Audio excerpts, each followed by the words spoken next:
That clause is a trap. The words fall like a grenade into the glass boardroom where 12 executives have just spent 6 hours congratulating themselves on a billion-dollar merger. They turn as one: silk ties, diamond cufflinks, leather portfolios worth more than cars, and stare at the 16-year-old black girl in a janitor's badge standing in the doorway. She shouldn't be here. She shouldn't even exist in their world. But Amani Carter is holding page 14 of their precious contract, and her finger is pointing at the paragraph that will destroy everything they think they've built. The CEO's smile doesn't just falter, it dies. And in that moment, the room understands that ignorance has just walked in wearing a name tag and steel nerves. I invite you to follow my story to the very end, and if it resonates with you, please like and comment with the city you're watching from so I can see how far this journey has traveled. The Hale Industries Tower didn't just scrape the sky, it owned it. 73 floors of steel and ambition, crowned with the kind of logo that appeared on airport billboards and Super Bowl commercials.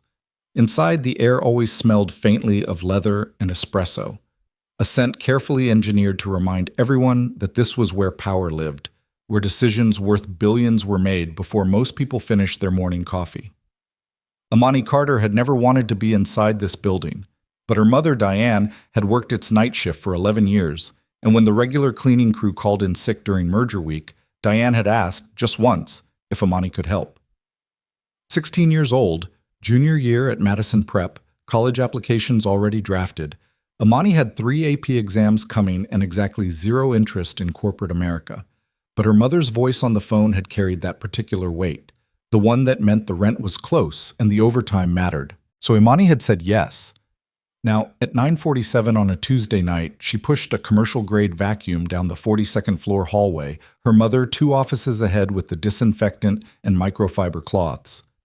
The floor was supposedly empty. The merger team had finally gone home after a marathon session, leaving behind the debris of ambition, cold pizza, in Conference Room B, 16 coffee cups scattered across desks, and a recycling bin stuffed with drafts of something called Project Orion. Amani had learned not to read the papers. Her mother's rules were clear. Clean what you're paid to clean, see nothing, remember less. In buildings like this, curiosity didn't lead to opportunity. It led to unemployment. But when Imani passed the executive copier, a machine the size of a small car, she saw the document tray blinking red. 3 pages were jammed in the feeder, and because she'd been raised to leave things better than she found them, she stopped. The first page was dense legal text, the kind that made her eyes glaze over. She almost closed the tray. Then she saw the header, Final Merger Agreement, Orion Acquisition, Confidential.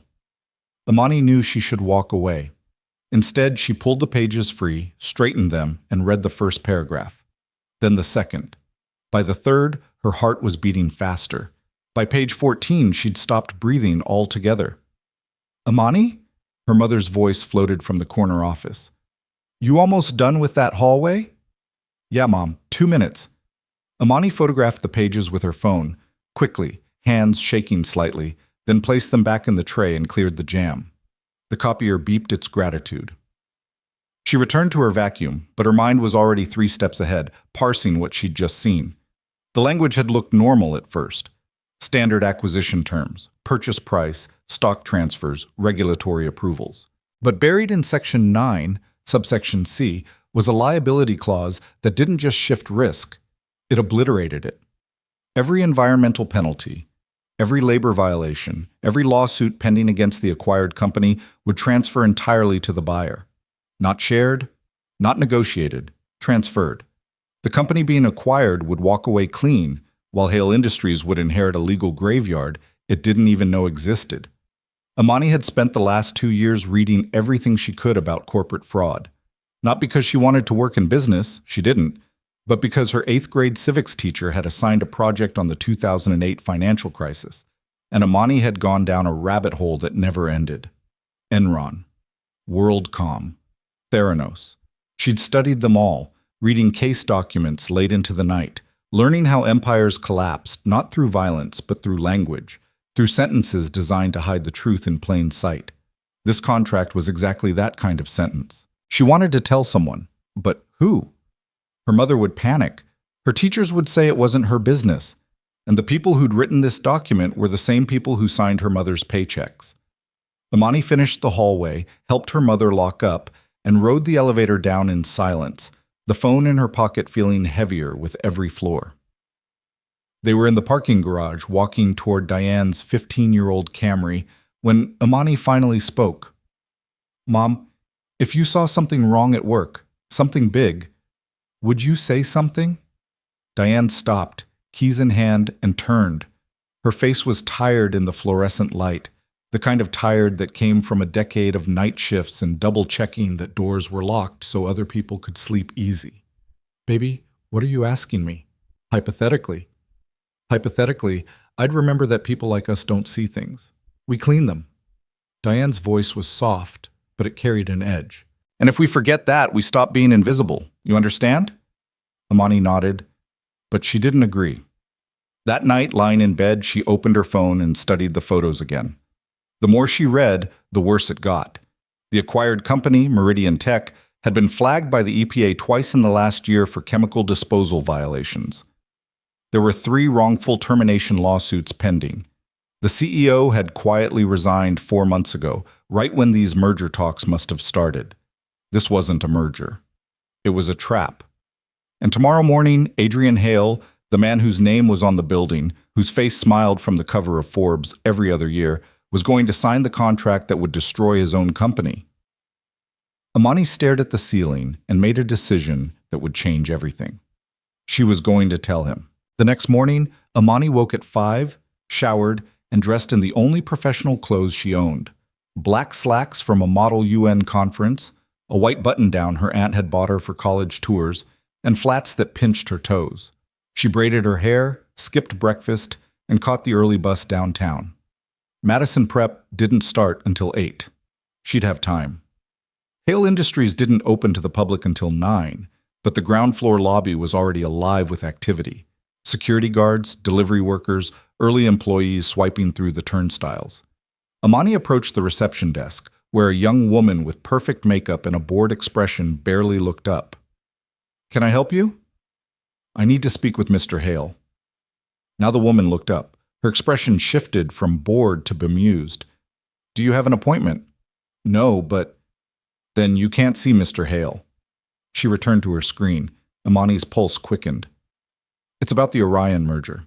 There's a problem with the contract." The woman's fingers paused on her keyboard. For just a second, something flickered across her face. Interest, maybe, or alarm. Then it vanished. "If you have concerns about a business matter, you can email our general counsel. The address is on our website." "I don't have time for email. The signing is this morning." "Then I suggest you work faster."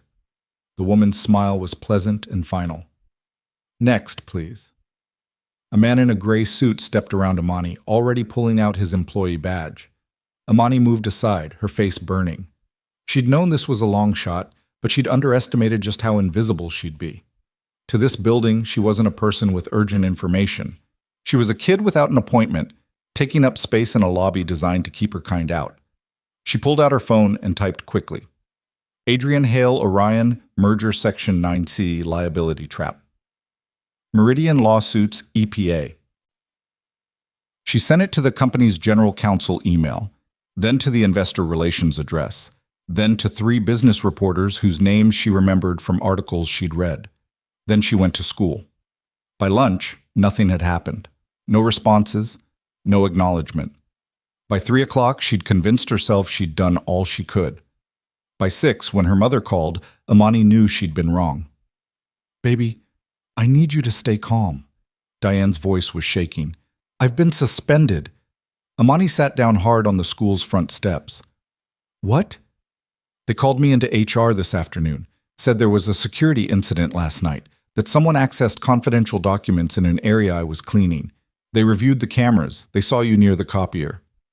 "Mom, I was just—" "I know, baby. I know you were helping, but they don't care. They said I violated the access policy by bringing an unauthorized person into the building. I'm suspended pending investigation. 2 weeks, no pay. 2 weeks, no pay." The words landed like stones. "I'm so sorry, Mom. I'll fix this. You'll do nothing." Diane's voice turned sharp. Do you hear me, Amani? You will stay away from that building, you will delete whatever you saw, and you will forget this ever happened. I can survive 2 weeks. I can't survive losing this job. But they're about to... I don't care what they're about to do, her mother's voice cracked. I care about keeping a roof over our heads. Promise me you'll stay out of it. Amani closed her eyes. I promise. She hung up and sat on the steps until the sky turned purple. Then she walked home, made dinner for herself, leftover rice, scrambled eggs, and tried to do her calculus homework. The numbers blurred on the page. Her phone buzzed at 8:30. Unknown number. She almost didn't answer.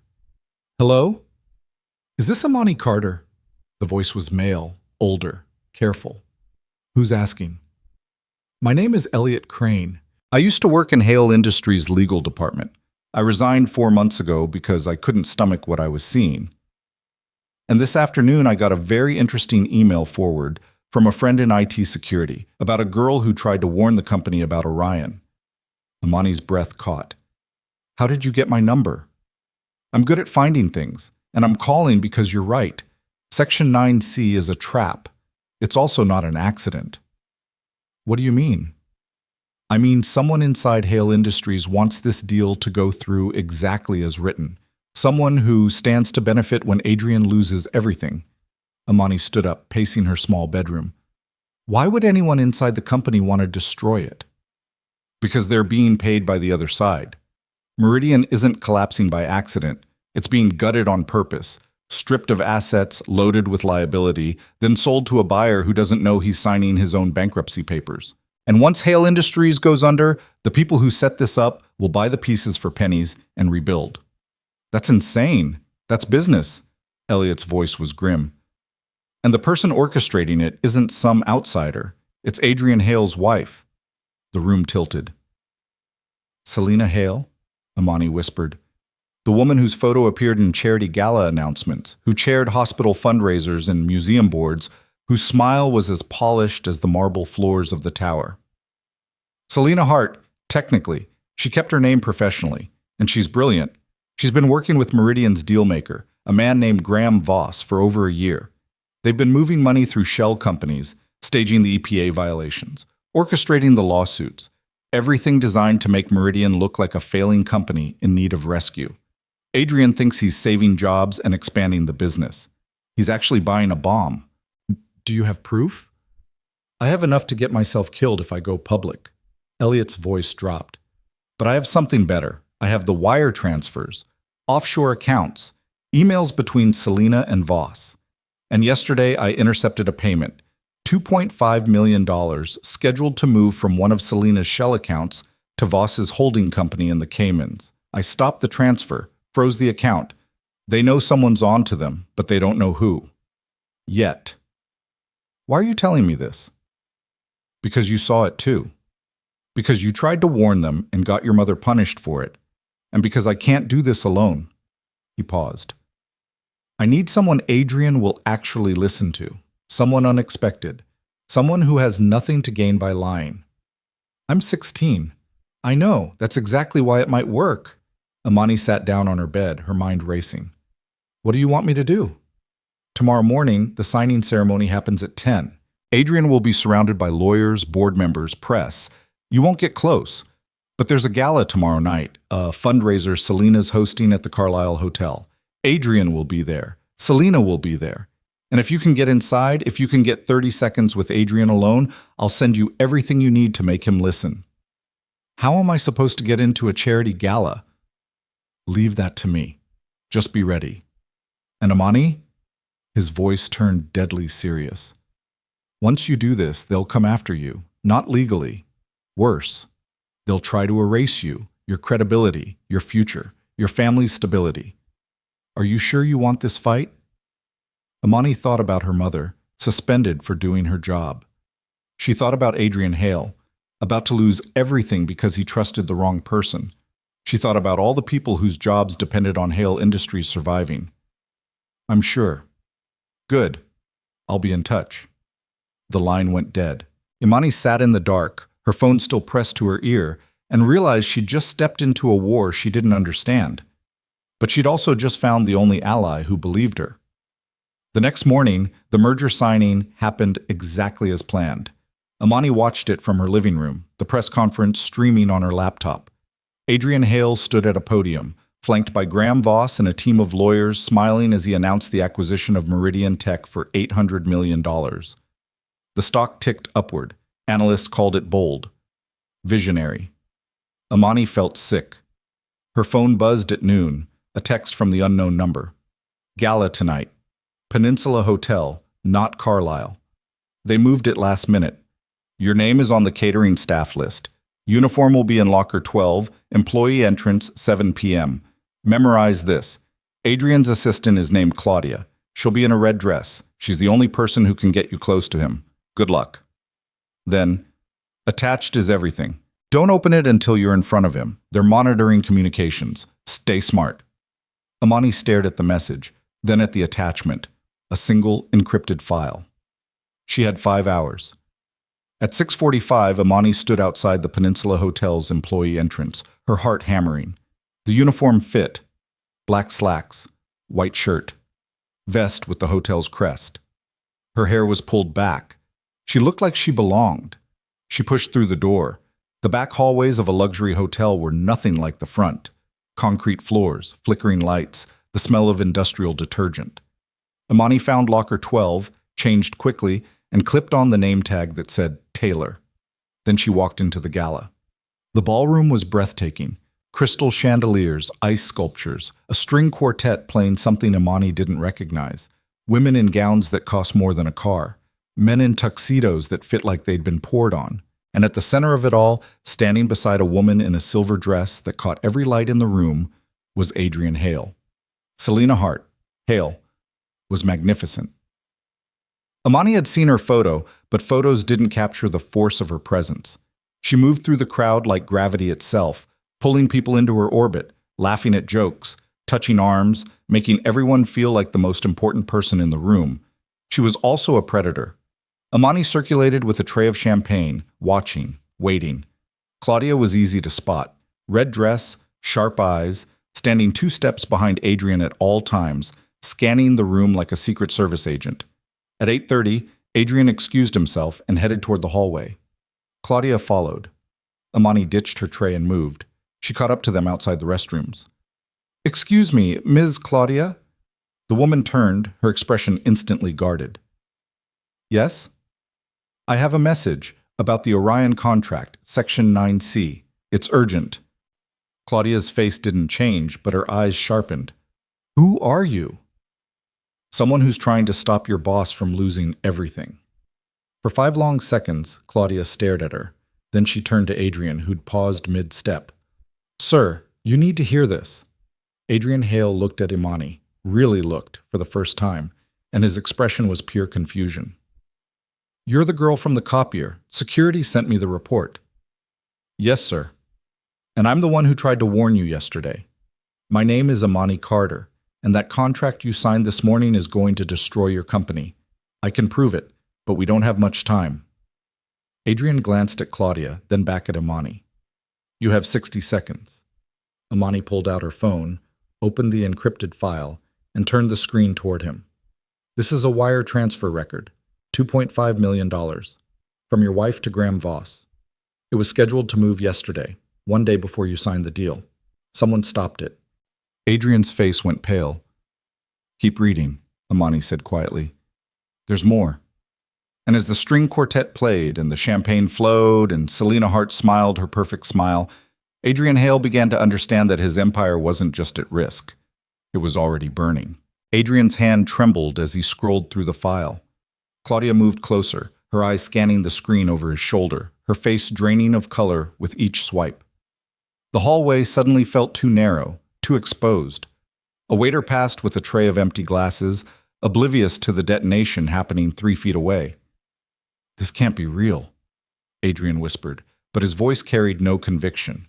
He looked up at Imani, and for the first time she saw past the Forbes covers and the confident boardroom presence to the man underneath. Someone who'd just discovered that the person sleeping beside him every night had been planning his destruction. "It's real," Imani said, "and there's more. The EPA violations at Meridian weren't accidents. The lawsuits weren't bad luck. Every single liability you just bought was engineered. Meridian was profitable 2 years ago. Your wife and Graham Voss spent 18 months turning it into a toxic asset, then convinced you to purchase it. Why? The word came out raw. Why would Selena? We've been married for 12 years. We built this company together. You built it, Claudia said quietly, still staring at the screen. She married into it. Sir, look at the dates. These transfers started 6 months after the prenup was finalized. The one that gave her nothing if she left, but everything if the company failed and had to be sold. Adrian's face went from pale to gray. His hand found the wall, steadying himself. How long have you known? I didn't. Not until 30 seconds ago. Claudia's voice was steady, but her jaw was tight. But it makes sense now. Every time you wanted to pull back from Orion, she pushed. Every time legal raised concerns, she had an answer. She's been steering this ship toward the rocks for over a year. Laughter echoed from the ballroom. Someone was making a toast. Selena's voice floated over the crowd, warm and gracious, thanking everyone for their generosity. The sound made Amani's skin crawl. We need to move, Claudia said. If she realizes you're looking at this, she already knows something's wrong. Adrian straightened, some of the shock burning away into something harder.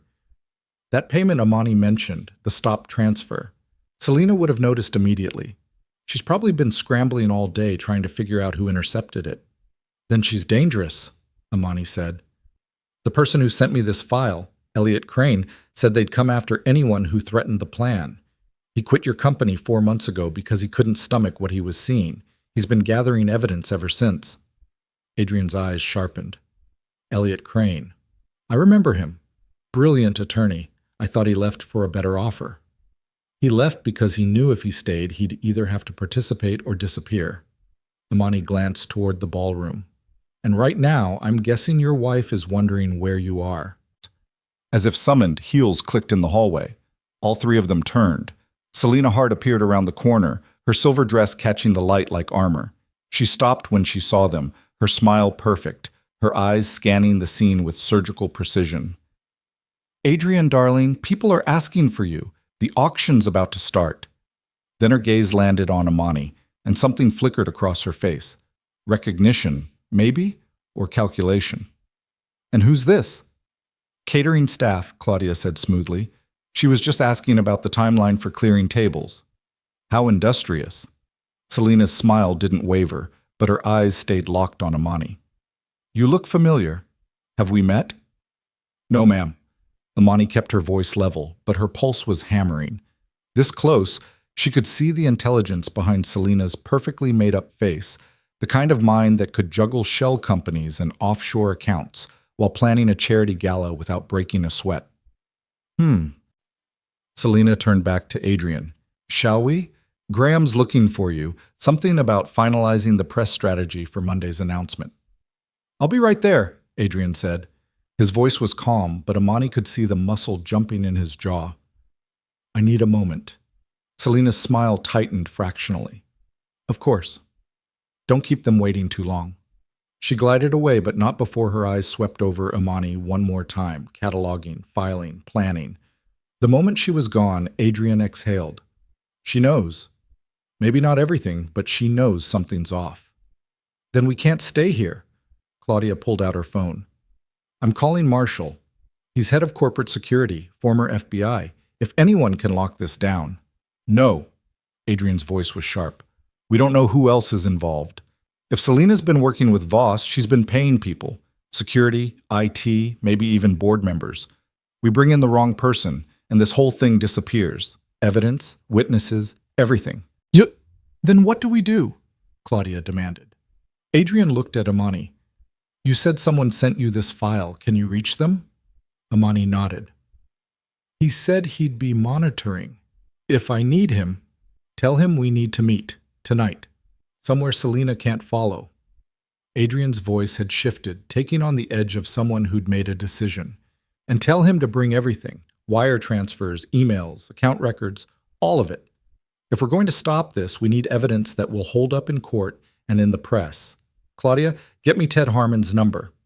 The attorney? He's defended enough corporate fraud cases to know what we're dealing with. And he's clean. Selena's never met him.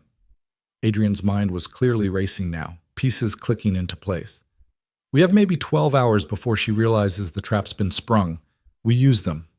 Amani pulled out her phone and typed quickly. He's ready to fight. Where and when?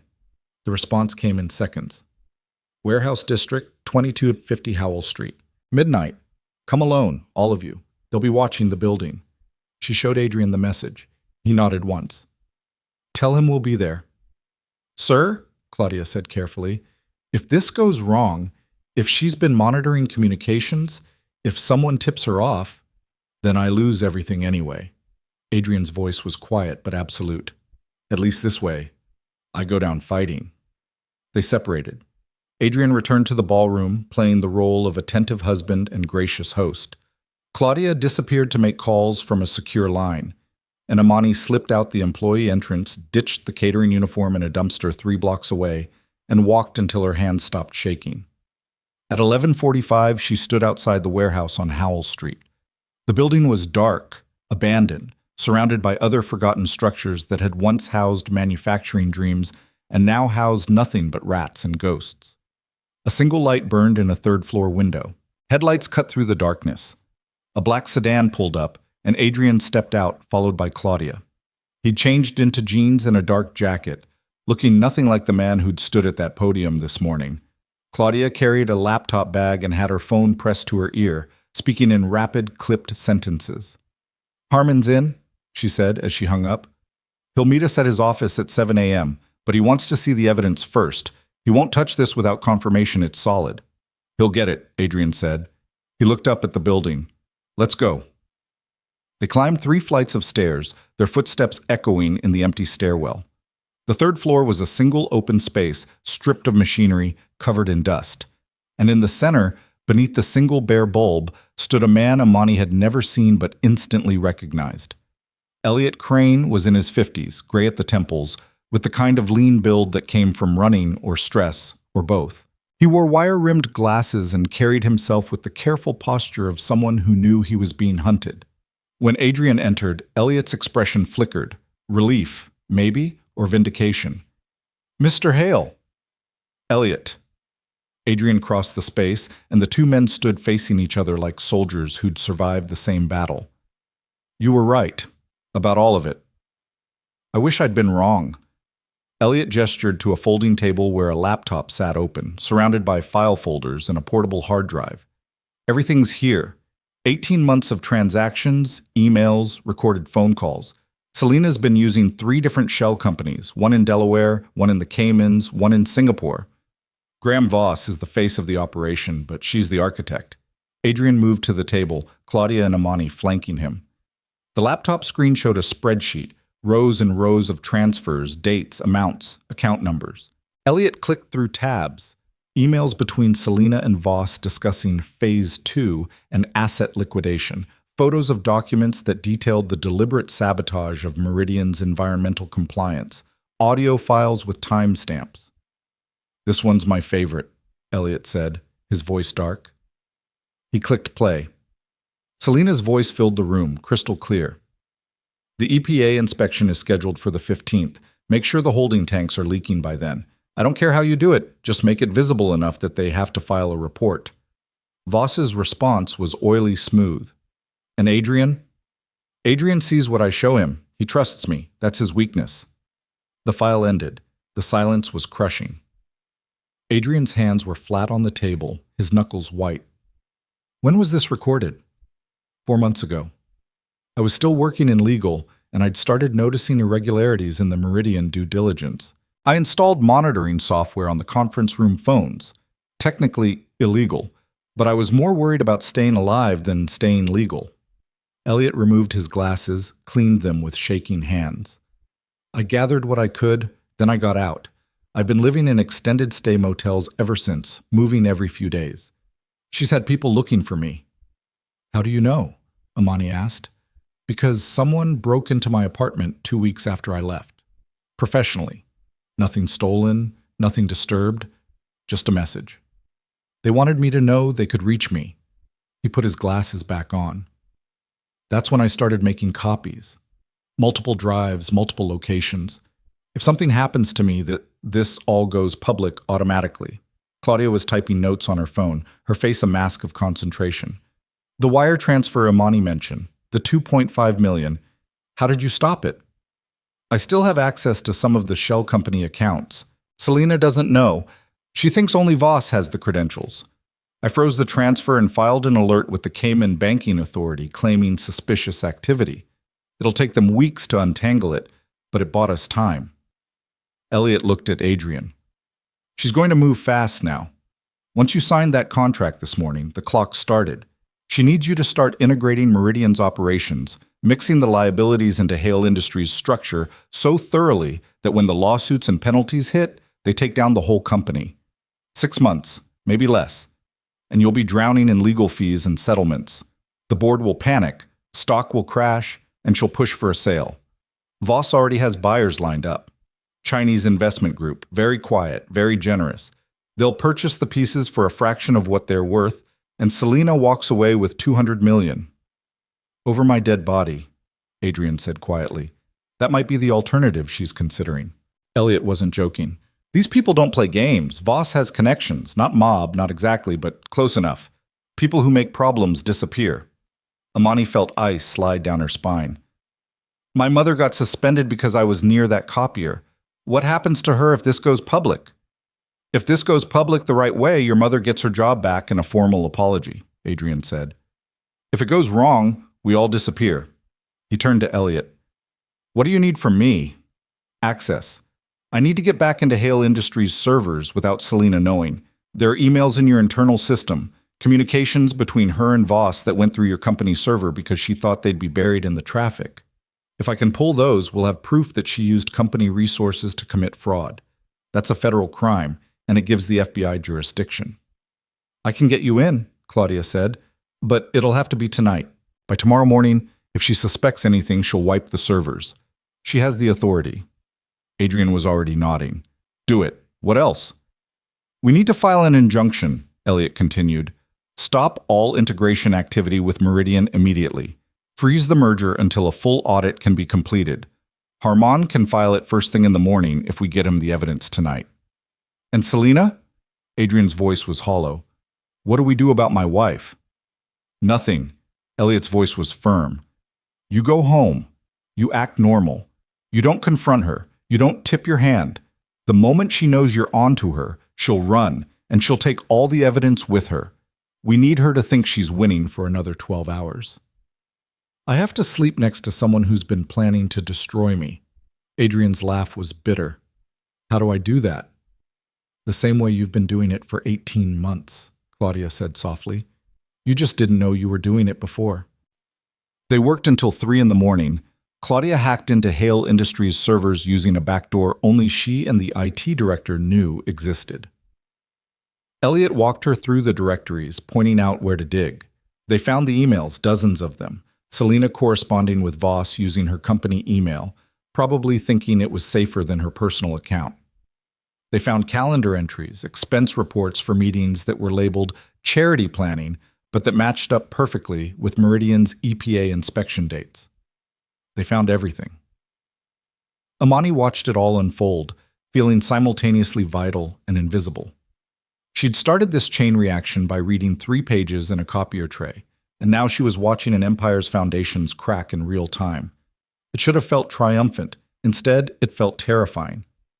At 3:15, Elliot copied the last file onto his drive and disconnected. That's it. That's everything we need. I'll get it to Harman by 6, Claudia said. He'll have the injunction filed by 9.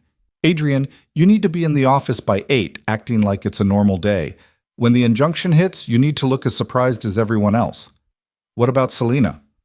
She'll be at the Women in Business brunch. It's on her calendar. That's perfect. She'll be in public, surrounded by people when the news breaks. She won't be able to run immediately. Claudia's mind was working in tactical mode now, every step calculated. We'll have security lock down her office the moment the injunction is public. Her computer, her files, everything. She won't be able to delete anything. Adrian nodded slowly. And then? Then we let the system do its job, Elliot said. The evidence goes to the FBI. They'll open an investigation. Once that happens, it's out of her control. She'll claim I'm retaliating, Adrian said, that this is about the marriage, not the business. She'll play victim. Let her. Elliot's smile was thin. The evidence doesn't care about narratives. The wire transfers don't lie. The emails don't lie. And when the FBI traces those shell companies back to her, and they will, she won't have a story good enough to cover it. They separated as the city began to wake. Adrian drove home to his penthouse, to his sleeping wife.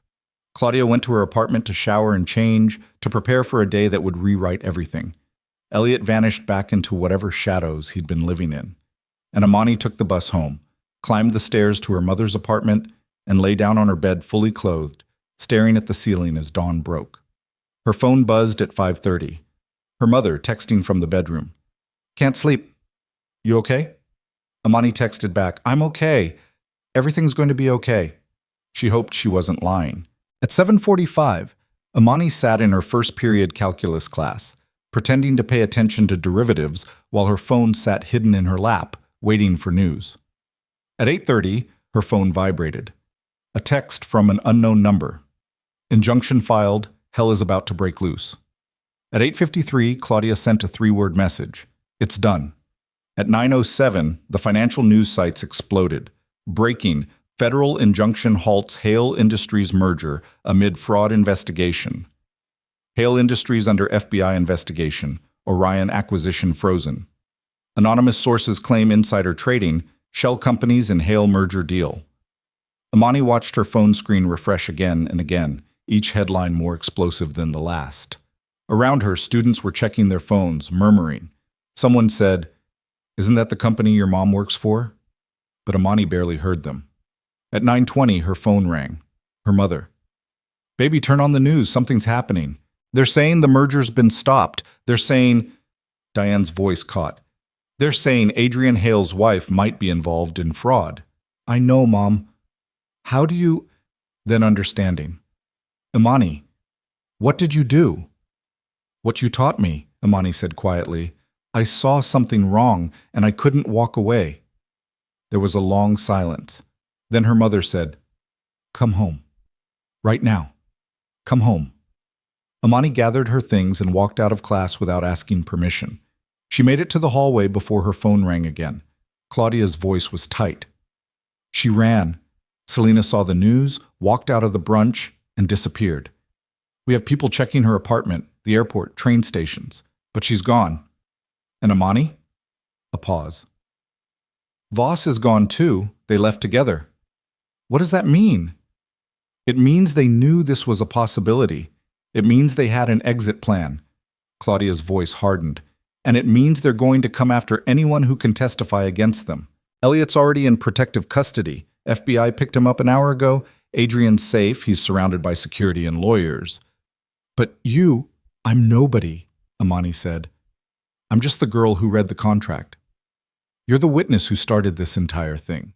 You're the one who can confirm the timeline, who can testify that you saw those documents before the signing, who can prove Adrian didn't know. Claudia's voice dropped. Selena knows your name now. She saw you last night. And if she's desperate enough to run, she's desperate enough to make sure you can't talk. Amani's hands went cold. What do I do? Go home. Lock your doors.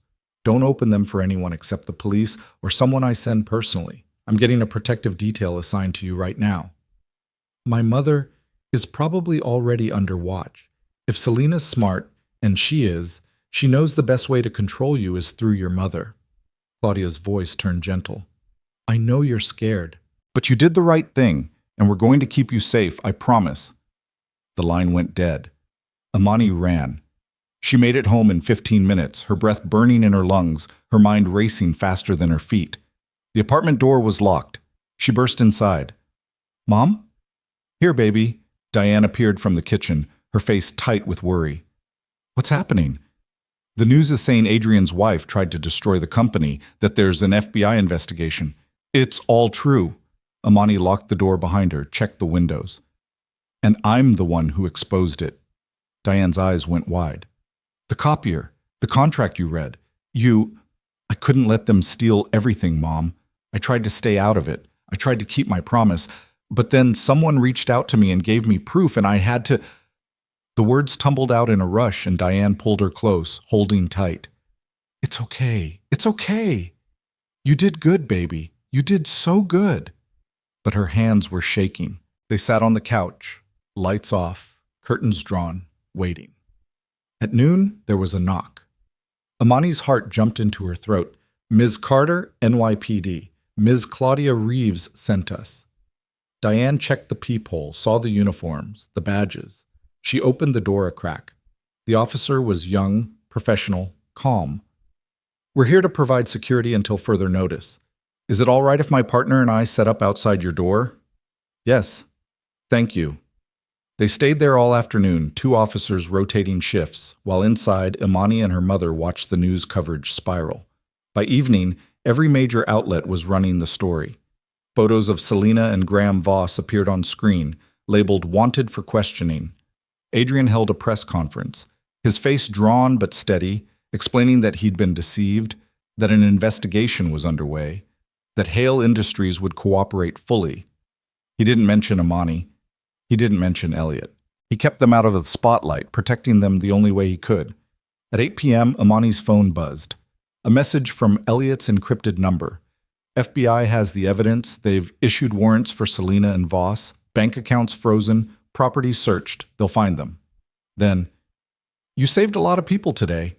Don't forget that when it gets hard, because it's going to get harder before it's over. Amani read the message 3 times, then showed her mother. Diane held her hand. We'll get through it, together. Outside, the city hummed with a story it didn't fully understand yet. Inside, Amani sat in the dark with her mother and tried not to think about the fact that somewhere out there, 2 people who'd built their empire on lies were running, and they knew her name. The waiting was worse than the fear. For 3 days, Amani and her mother lived like fugitives in their own home. The police officers rotated shifts outside their door, friendly but vigilant, their presence a constant reminder that danger wasn't theoretical anymore. Diane called in sick to work, not that she had work to return to yet, still suspended, and spent her time cooking meals neither of them had appetite for, cleaning a spotless apartment, doing anything to keep her hands busy and her mind from spiraling. Amani tried to focus on schoolwork. Her teachers had been informed of an unspecified family emergency, and assignments appeared in her email with gentle notes about taking her time. But calculus problems felt absurd when she kept checking the news every 10 minutes, watching the manhunt unfold in real time. On the 4th day, everything changed. The call came at 6 in the morning. Amani was awake. She hadn't been sleeping well, and she grabbed her phone before the second ring. Turn on channel 7. It was Claudia, her voice sharp with urgency. Now! Amani stumbled to the living room, her mother already emerging from the bedroom, and switched on the television. The headline scrolling across the bottom of the screen made her breath catch. Breaking. Selena Hart and Graham Voss apprehended in Miami, attempted to board private flight to Venezuela. The anchor's voice was crisp and professional. In a dramatic overnight operation, FBI agents arrested Selena Hart and Graham Voss at a private airfield outside Miami as they attempted to flee the country. The pair, wanted in connection with an elaborate fraud scheme targeting Hale Industries, were taken into custody without incident. Sources close to the investigation say Hart was carrying multiple fraudulent passports and approximately $3 million in cash. The screen cut to footage, grainy, clearly shot from a distance, of agents escorting 2 figures across a tarmac. Even in the poor quality video, Amani recognized Selena's posture, the way she held her head high even in handcuffs. Voss, by contrast, looked diminished, shoulders hunched, face turned away from the cameras. They got them, Diane whispered. Oh, baby, they got them. Amani's phone rang again. Claudia, still on the line. Can you come to the office? Adrian wants to meet with you, and there's someone else here, FBI Special Agent Sarah Chen. She's lead investigator on the case. She needs your statement. Now? As soon as you can. We have a car waiting downstairs, plainclothes officers, unmarked vehicle. You'll be safe. Amani looked at her mother. Diane nodded once, firm. Go. I'll be fine here. You finish this. What? 20 minutes later, Amani sat in a conference room on the 42nd floor of Hale Industries, the same floor she'd cleaned 4 nights ago, though it felt like a lifetime. The room was austere. Glass walls, a long table, ergonomic chairs that cost more than her mother's monthly rent. Adrian sat at the head of the table, looking like he'd aged a decade in 4 days. Claudia was beside him, her usual sharp efficiency tempered by visible exhaustion. And across from Amani sat a woman in her 40s with intelligent eyes and the kind of calm authority that came from years of unraveling complicated lies. "Ms. Carter, I'm Special Agent Chen. Thank you for coming in." Her voice was warm but professional. "I know this has been an overwhelming week. I want you to know that you're not in any trouble. Quite the opposite. What you did took remarkable courage." "I just read a contract," Amani said quietly. "You read a contract that 24 lawyers had already reviewed and missed, or chose to ignore." Chen opened a folder, pulled out several documents. "Your initial observations were correct. Section 9C was designed to transfer catastrophic liability to Hale Industries while shielding Meridian Tech and its actual owners. What you couldn't have known then was just how deep the conspiracy went." She slid a document across the table. Amani recognized it, one of the emails Elliot had pulled from the server. "This is from Selena Hart to Graham Voss, dated 14 months ago. She's outlining the entire plan. Purchase Meridian through shell companies, deliberately sabotage its environmental and labor compliance, inflate its apparent value through fraudulent contracts, then sell it to her husband at a premium. Once the liabilities surfaced, Hale Industries would be forced into bankruptcy or sale. She and Voss had buyers lined up, a Chinese investment consortium that would pay them $200 million in finder's fees for facilitating the purchase of Hale's assets at fire sale prices." $200 million, Adrian said hollowly. "That's what our marriage was worth to her." Chen's expression softened fractionally. "Mr. Hale, in cases like this, personal relationships are often the most effective cover. She knew you'd trust her. That trust made you vulnerable." "It made me an idiot. It made you human." Claudia's voice was sharp. "She spent years building that trust specifically so she could exploit it. That's not your failure. It's her crime." Chen continued. "What we've discovered in the last 72 hours is that this wasn't Selena and Voss's first operation. They've been running variations of this scheme for 6 years, targeting mid-sized companies in different industries. A medical device manufacturer in Boston, a logistics company in Seattle, a pharmaceutical distributor in Phoenix. Different victims, same pattern: marry or infiltrate someone with access, sabotage from inside, profit from the collapse. Conservative estimate puts their total take at over $400 million. Amani felt sick. How many people lost their jobs? Their savings? Thousands.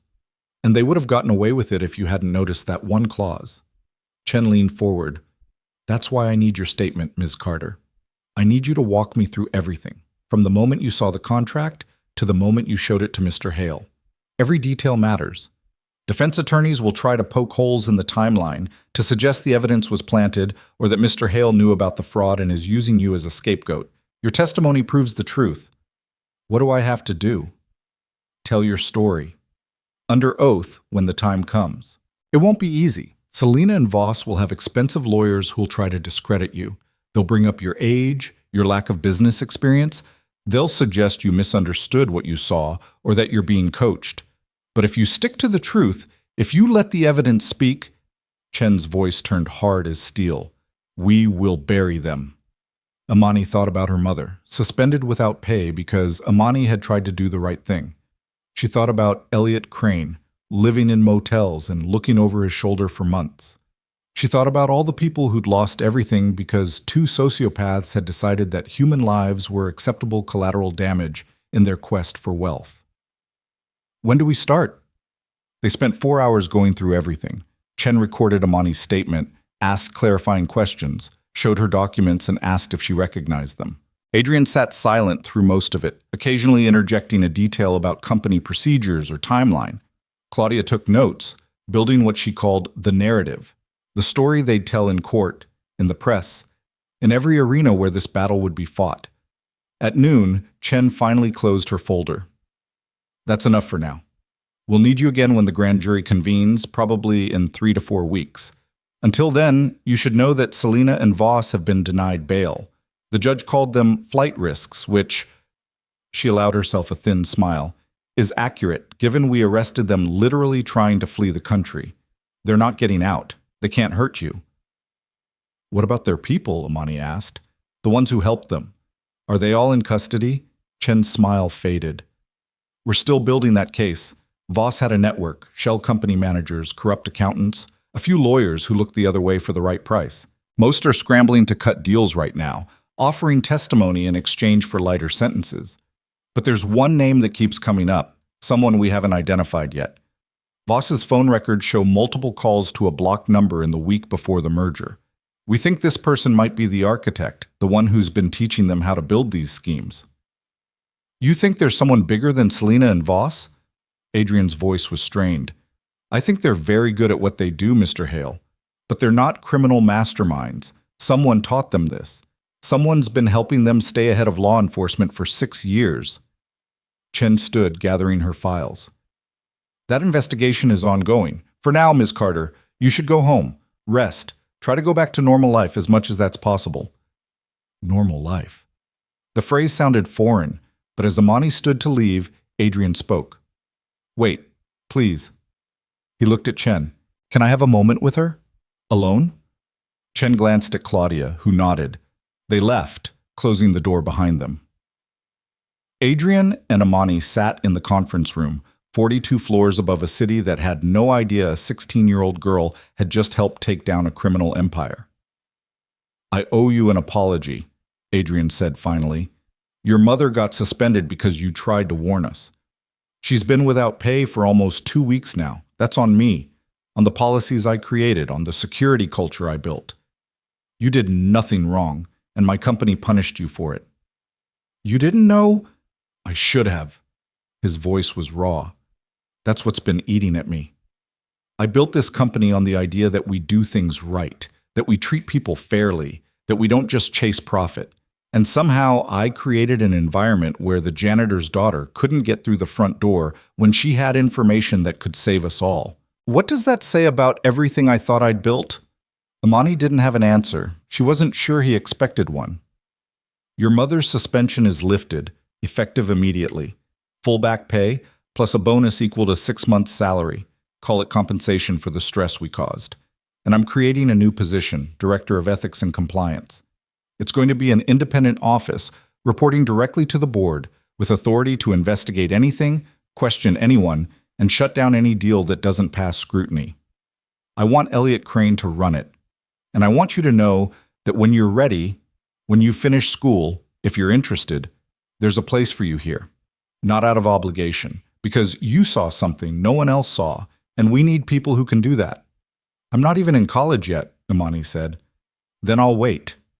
Adrian smiled, and for the first time since she'd met him, it looked genuine. I've learned the hard way that the most valuable insights don't always come from the people with the most impressive credentials. Sometimes they come from someone who's willing to actually read page 14. They shook hands, and Imani left the building through the front entrance this time, not the service door. The guards nodded to her respectfully. People in the lobby glanced her way, and she wondered if they knew who she was, if her name had leaked yet.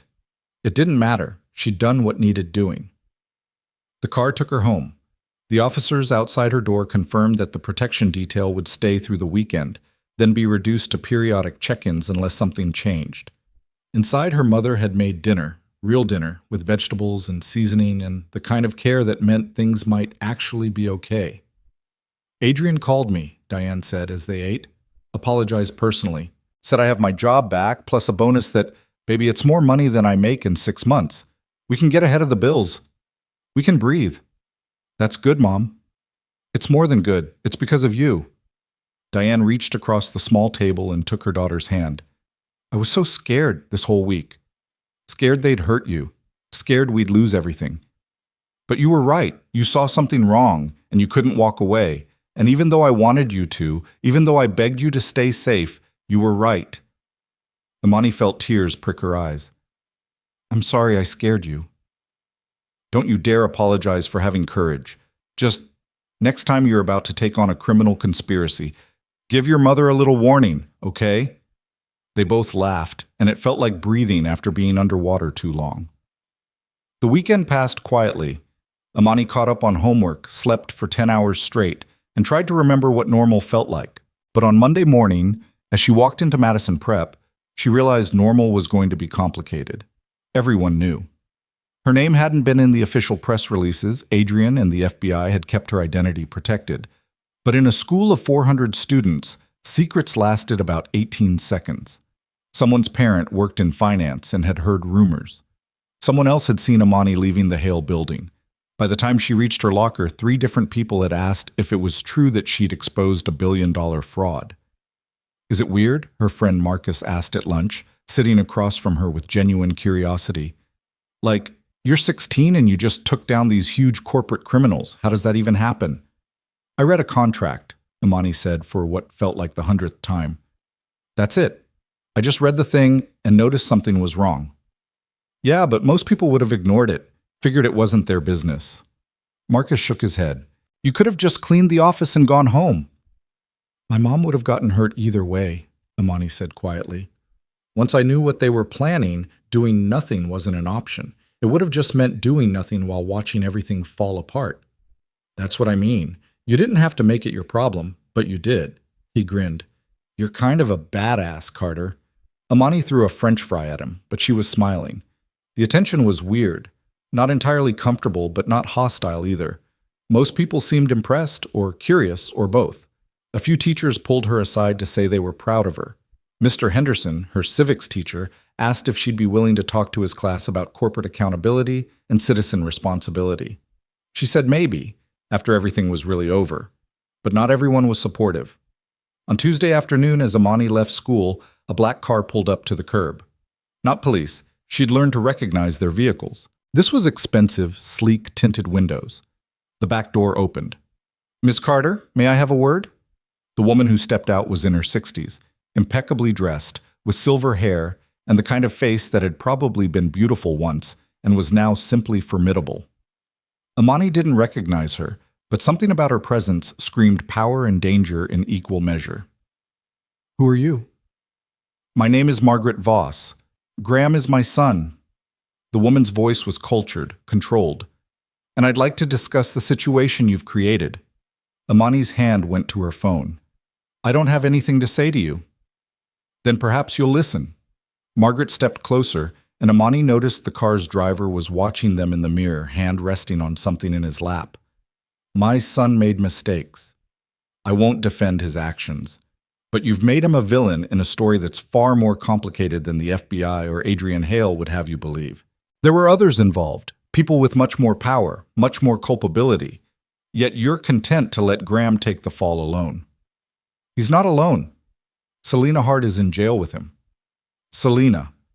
Margaret's mouth tightened. That woman corrupted my son, led him into schemes he never would have conceived himself. She's the mastermind, yet the press treats them as equal partners. It's not fair. It's not justice. Neither is destroying people's lives for money, Amani said, her voice steady despite her racing heart. Your son helped sabotage companies and ruin families. He knew exactly what he was doing. Did he? Or was he following orders from someone who knew how to manipulate him? Margaret took another step forward. I'm offering you a chance to correct the narrative. Tell the FBI that Selena was the true architect. Testify that Graham was merely an accomplice, coerced, in over his head. Do that, and I'll ensure your mother never has to work another night shift. I'll ensure you have a full scholarship to any university you choose. I can open doors you can't even imagine. In exchange for lying under oath. In exchange for telling a more complete truth. Margaret's smile was ice. Think about it, Ms. Carter. Think about your future. And think about what happens to young women who make powerful enemies. The threat was velvet-wrapped, but it was still a threat. Amani pulled out her phone and held it up, recording. You're trying to bribe a witness in a federal case. That's a felony, and you just did it on camera. Margaret's composure cracked for just a second, surprise flickering across her features. Then she recovered, smiled tightly, and stepped back toward the car. You're making a mistake. My son has friends, people who don't forgive easily. Then they can join him in prison, Amani said. The car pulled away and Amani stood on the sidewalk, shaking, watching it disappear into traffic. Then she called Claudia. Margaret Voss just tried to bribe me. I got it on video. There was a pause, then Claudia's voice, sharp and urgent. Are you safe? Where are you? Outside school. She's gone. But she threatened me. Said her son has friends. Send me the video right now and stay on the line. I'm calling the FBI. Within 30 minutes, 2 agents were at Amani's school, taking her statement, collecting the video. By evening, Margaret Voss was in federal custody, charged with witness tampering and obstruction of justice. The story made the night news, another chapter in the expanding scandal, another domino falling. Agent Chen called Amani personally. That was smart thinking, recording her. And brave. She's dangerous, probably more dangerous than her son. We've been trying to connect her to the larger network, but she's careful. This might be the thread we need to unravel everything. Is it ever going to end? Imani asked, suddenly exhausted. Every time we think it's over, someone else shows up. It's ending, Chen said firmly. We're closing the circle. Every person who protected Selena and Voss, everyone who enabled them, we're finding them. It takes time, but we're getting there. And you keep doing exactly what you're doing. You keep telling the truth. That's the only weapon they can't defend against. That night, Imani sat with her mother and told her everything. Margaret Voss, the bribe, the threat. Diane held her close and said nothing for a long time, just held on like she was afraid Imani might vanish. I'm so proud of you, Diane finally whispered, and I'm so scared for you, both at the same time. Me too, Mom. Me too. The next 3 weeks passed in a strange rhythm. School during the day, FBI interviews in the evening, news coverage every night. The story grew. More arrests, more revelations. 2 of Hale Industries' board members resigned after evidence surfaced that they had accepted payments from Voss to approve the merger without proper due diligence. A senior accountant at Meridian Tech turned witness, revealing how the company's books had been deliberately falsified to hide the true extent of the liabilities. And through it all, Selena Hart and Graham Voss sat in jail, their lawyers filing motion after motion, trying to suppress evidence, discredit witnesses, delay the trial. But the evidence was overwhelming.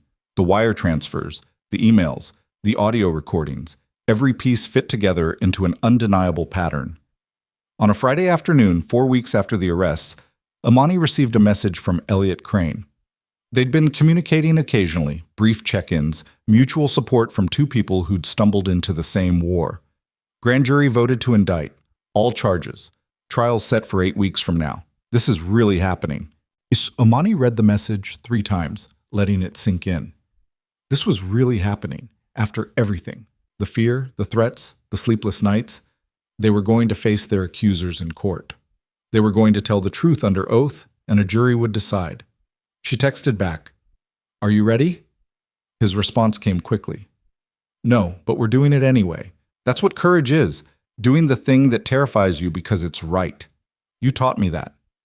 Imani smiled, saved the message, and looked out her bedroom window at the city beyond. Somewhere out there, in a federal detention center, Selena Hart was probably plotting her defense, marshaling her lawyers, preparing to fight. She'd try to twist the narrative, to paint herself as a victim of circumstance or a scapegoat for others' crimes. But Imani had something Selena didn't have anymore. She had the truth, and she had people who believed her. Adrian, Claudia, Elliot, Agent Chen, her mother, even her teachers and friends at school. A whole network of people who'd seen what she'd done and decided it mattered. The city lights blinked on as dusk fell, thousands of windows glowing with thousands of lives, most of them unaware that a 16-year-old girl had changed the course of a billion-dollar empire. That was fine. Imani didn't need recognition, she needed justice, and in 8 weeks, in a courtroom downtown, she'd have her chance to make sure it happened. She turned back to her homework, college applications actually, because life kept moving even when you were in the middle of making history. The essay prompt asked, "Describe a time when you stood up for something you believed in." Imani looked at the blank page and started typing. The essay took her 3 hours to write, and when she finished, Imani realized she'd poured everything into it, not just the facts of what happened, but the weight of it, the fear and the conviction that had driven every choice. She saved it, closed her laptop, and tried to imagine what admissions officers would think when they read it. Would they believe her? Would they think she was exaggerating or seeking attention or too young to have really understood what she'd done? Then she remembered Agent Chen's words. The truth is the only weapon they can't defend against. If her story was too extraordinary to believe, the court transcripts and news archives would back her up. She had nothing to prove to anyone except the 12 people who'd eventually sit in that jury box. 8 weeks felt like both forever and no time at all. School became a strange refuge. In calculus and literature and chemistry, Amani could focus on problems that had clear solutions, questions with definitive answers. She studied harder than she ever had, partly to keep her mind occupied, and partly because she'd meant what she told Margaret Voss. No one was going to derail her future, not with bribes and not with threats. Her grades climbed. Her SAT scores came back stronger than she'd hoped. Teachers started writing recommendation letters without her even asking, mentioning not just her academics, but her character, her integrity, her courage. But the trial prep consumed her evenings. Agent Chen became a regular presence in her life, walking her through what to expect, how to handle cross-examination, what the defense would likely argue. They practiced in mock courtrooms at the FBI field office, with Chen's colleagues playing the role of hostile attorneys, asking aggressive questions designed to rattle her. Ms. Carter, isn't it true that you were caught on security footage in an area you weren't authorized to access? I was helping my mother clean. The copier had jammed. And while you were there unauthorized, you took photos of confidential documents. Did you have permission to do that? No? So you stole proprietary information from a company that employed your mother, potentially jeopardizing her job. Is that accurate? This was where Amani had stumbled the first few times, feeling defensive, wanting to explain. But Chen had coached her through it. Answer the question asked, nothing more. Don't justify, don't elaborate unless prompted. Let the evidence speak. I photographed pages that showed illegal activity. I reported it to the appropriate authorities as soon as I understood what I was seeing. Appropriate authorities? You mean you showed it to Adrian Hale at a gala where you were working under a false identity? I used the name on the staff badge I was given.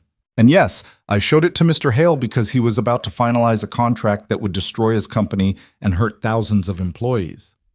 Very heroic. Tell me, Ms. Carter, how much money have you received from Mr. Hale since exposing this alleged fraud? None. My mother received her back pay and a settlement for being suspended without cause, but I haven't received anything. But you've been offered a job at Hale Industries, correct? A position that would be quite lucrative for someone with no college degree? I was told there would be opportunities if I was interested after I finish my education. Nothing has been formalized. So you do stand to benefit financially from your testimony. I stand to benefit from telling the truth. So does everyone else. Chen had smiled at that response. Good. Keep that energy, but stay calm. They'll try to make you angry, try to get you to snap. Don't give them the satisfaction. You're 16, you're brilliant, and you saw something trained professionals missed. They're going to want to make you seem opportunistic or confused or coached. You counter that by being exactly who you are, someone who read a contract and refused to ignore what it meant. The trial date approached like a storm on the horizon, visible from far away, inevitable. Amani watched the preliminary hearings on the news, saw the defense attorneys, expensive suits, practiced expressions, voices dripping with reasonable doubt.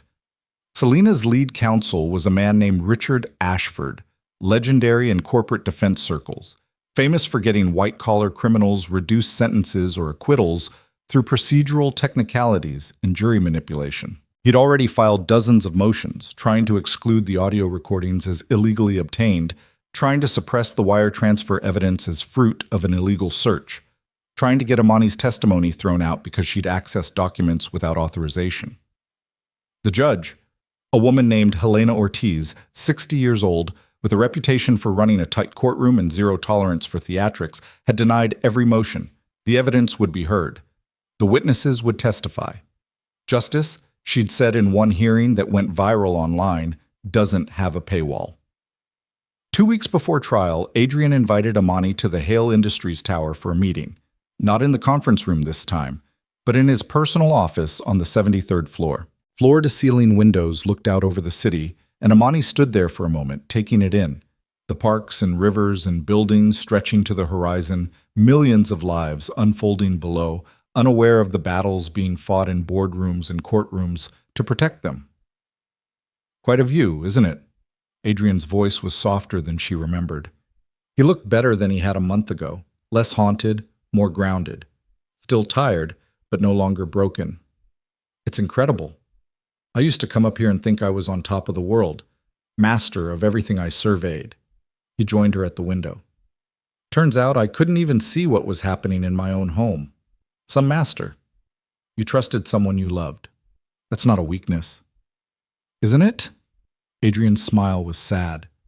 I've been thinking about that a lot. About trust, about blindness, about the difference between the two.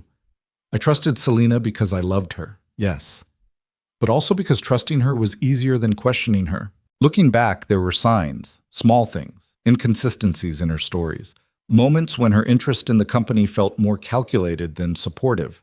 I chose not to see them, and that choice cost people their jobs, their savings, their security. But it doesn't have to cost them everything, Imani said. You stopped the merger before the damage became permanent. You exposed the fraud. You're rebuilding. We're rebuilding, and that's why I asked you here. Adrian moved to his desk, picked up a folder. Elliot Crane has agreed to come back as Director of Ethics and Compliance. He starts next week once his testimony is complete. But he needs a team, people who aren't embedded in the old culture, who can look at this company with fresh eyes and healthy skepticism. I want to create an internship program, bringing in students from diverse backgrounds, giving them real authority to audit projects and challenge decisions. And I want you to help design it. Imani blinked. I'm not even in college yet. Exactly. You're not indoctrinated into thinking this is how things have to be done. You haven't learned to ignore your instincts in favor of protocol. Adrian held out the folder. This is a proposal, a fellowship program, starting next summer for high school students interested in corporate ethics, whistleblower protection, and accountability. Full salary, real responsibilities, direct pipeline to leadership. I want to call it the Carter Fellowship. You want to name it after me? I want to name it after what you represent. The courage to speak up when something's wrong, even when you have no power, no credentials, nothing but your own conscience. Adrian's voice was firm. What happened here can't happen again, not in this company, and if I have any influence, not in any company. But that requires changing the culture, changing who gets heard and who gets dismissed. You showed us how broken our system was. Now help us build a better one. Imani took the folder, hands shaking slightly. Inside were detailed plans, program structure, budget allocations, partnership proposals with schools across the city. It was real. It was happening. I'll need to think about it, she said. After the trial, when I can focus on something other than testimony prep. Of course, there's no rush. Well, Adrian's smile turned rueful. There's always rush in business, but this can wait until you're ready. He paused. How are you doing? Really, not the brave face you show everyone else. Imani sat down in one of the leather chairs facing his desk. I'm scared. Not of testifying. I know what I saw. I know what I'm going to say. But I'm scared they'll find a way to twist it, to make the jury doubt me. Ashford's good at that. I've watched him in other trials online. He makes people second-guess their own memories. He's good, Adrian agreed. But he's never faced someone like you. He's used to expert witnesses who get rattled when their credentials are questioned, or corporate executives who have something to hide. You're neither of those things. You're a teenager who read a contract and told the truth. That's a simple story, and simple stories are hard to complicate. I hope you're right. I am. And Imani? He waited until she met his eyes. Whatever happens in that courtroom, you've already won. You exposed a criminal conspiracy. You saved this company and protected thousands of jobs. You did something remarkable. The trial is just about making it official. She wanted to believe him. But as the days ticked down, the pressure mounted. The media coverage intensified. Reporters camped outside her school, shouting questions she'd been instructed not to answer. Her mother had to take a different route to work to avoid being followed. Someone leaked Imani's college essay online, and suddenly she was trending on social media, half the comments calling her brave and the other half calling her a clout chaser, a liar, or worse. Elliot called her 3 days before trial. You okay? Define okay. Yeah, that's what I figured. His voice was understanding. Listen, I've been where you are. Not the exact situation, but the pressure of knowing you're about to walk into a room where powerful people will do everything they can to destroy your credibility. It's brutal. But here's what I learned. You can't control their strategy. You can only control your truth. And your truth is airtight. What if I forget something? What if I say the wrong thing? Then you correct it. Jurors aren't looking for perfection. They're looking for honesty. You mess up a detail, you acknowledge it. You don't remember something, you say so. What you don't do is guess or embellish or try to be the hero. You're already the hero. You just have to show up and be yourself. No pressure. All the pressure, Elliot said, but his tone was gentle. But you're not alone. I'm testifying right after you. Claudia's on the witness list. Adrian, 3 forensic accountants, 2 FBI agents. We've got an army of people telling the same story from different angles. They can't discredit all of us. They're going to try. Of course they are. That's their job. But our job is easier. We just tell the truth. The night before trial, Imani couldn't sleep. She lay in bed, staring at her ceiling, running through her testimony for the 100th time. Agent Chen had told her to get rest, to eat a good breakfast, to dress professionally but comfortably. Simple advice that felt impossible to follow. At 2 in the morning, her mother knocked softly and came in without waiting for an answer. Can't sleep either, huh? How'd you guess? Diane sat on the edge of the bed. When you were little, maybe 5 years old, you found a wallet in the park. Had $60 in it, credit cards, ID. Most kids would have been excited about the money. You insisted we find the owner. Took us 2 hours tracking down the address, driving across town. The man who'd lost it was so grateful he tried to give you a reward. You said no. You told him it wasn't yours to keep, so you couldn't take money for returning it. I don't remember that. I do, because that's who you are, baby. You've always been someone who can't stomach injustice, even when fixing it costs you. Tomorrow, you walk into that courtroom and you do what you've always done. You tell the truth because keeping quiet would hurt you more than speaking up. And I'll be right there in the gallery, watching you be exactly who I raised you to be.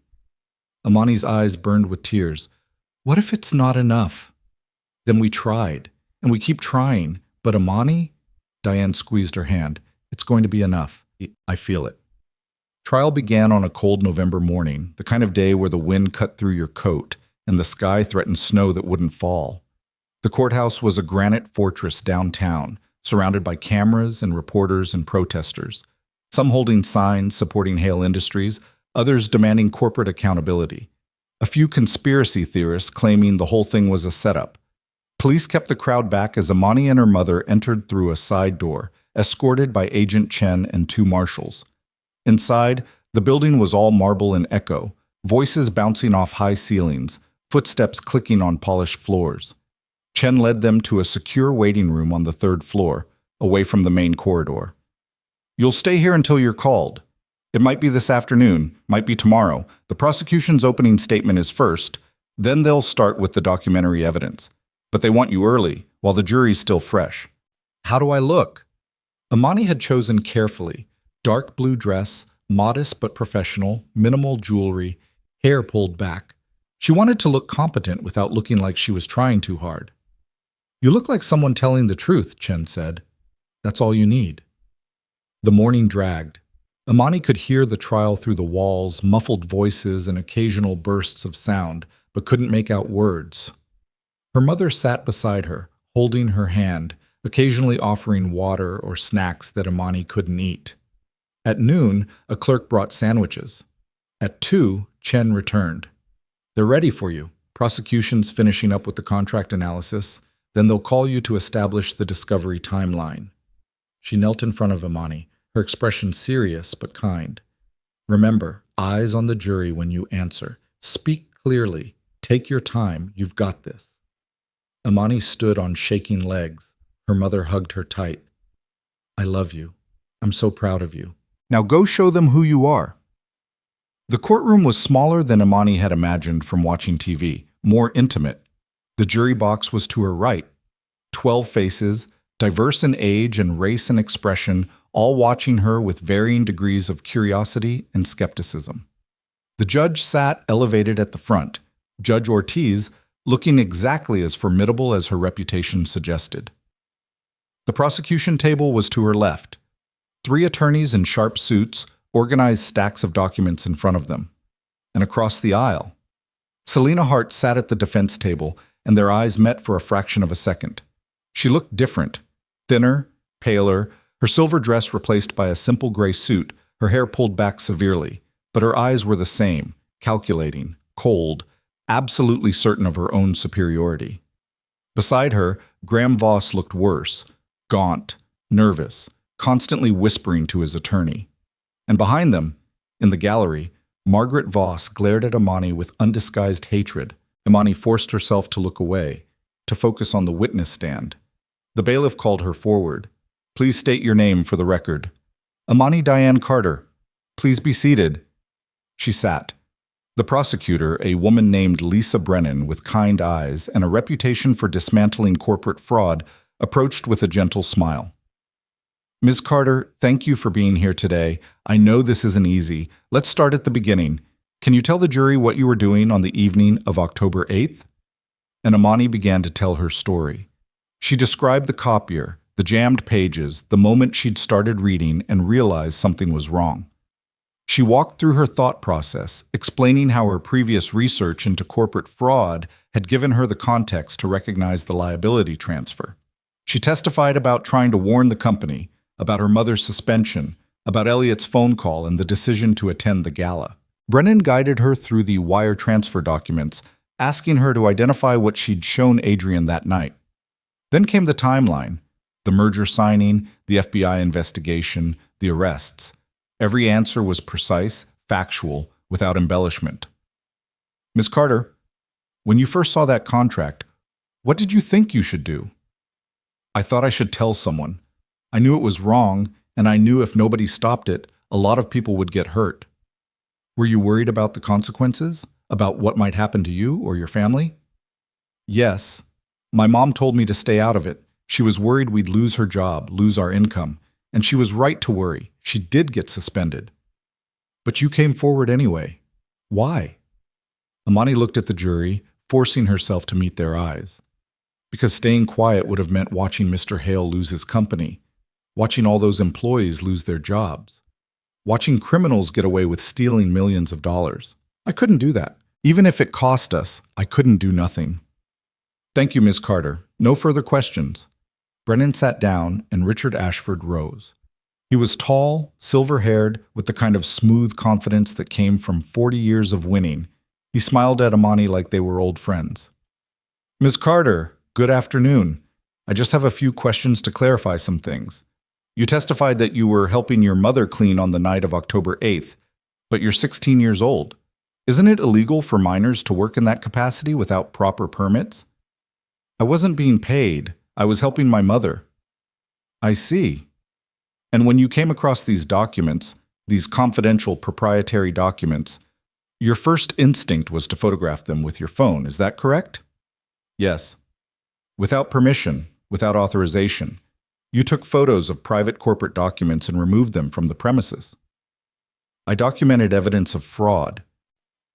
"You documented something you believed was fraud. But, Ms. Carter, you're not a lawyer, are you?" "No." "You're not an accountant?" "No." "You have no formal training in corporate law, contract analysis, or financial regulation?" "No." "So when you looked at this contract and decided something was wrong, you were making a judgment based on, what, Wikipedia articles? Blog posts about financial scandals?" Imani felt the anger rising and forced it down. "Stay calm. Answer the question." "I was making a judgment based on reading and understanding what the contract actually said. Section 9C transferred all liabilities to the buyer without disclosure of pending lawsuits or violations. That's fraud regardless of my credentials. Or it's a standard acquisition clause that you misunderstood because you lacked the expertise to interpret complex legal language." Ashford's smile didn't waver. "Tell me, when you showed these documents to Mr. Hale at the gala, did you tell him you'd obtained them illegally?" "I told him I'd seen the contract and that it would destroy his company." "And he believed you?" A teenage girl in a catering uniform crashing a private event, making wild accusations about his wife? He looked at the evidence and made his own judgment. After you'd spent weeks gathering so-called evidence with a disgruntled former employee who had his own axe to grind with the company, Ashford moved closer to the jury, speaking to them now more than to Imani. Ladies and gentlemen, we'll hear testimony that will paint a very different picture of these events.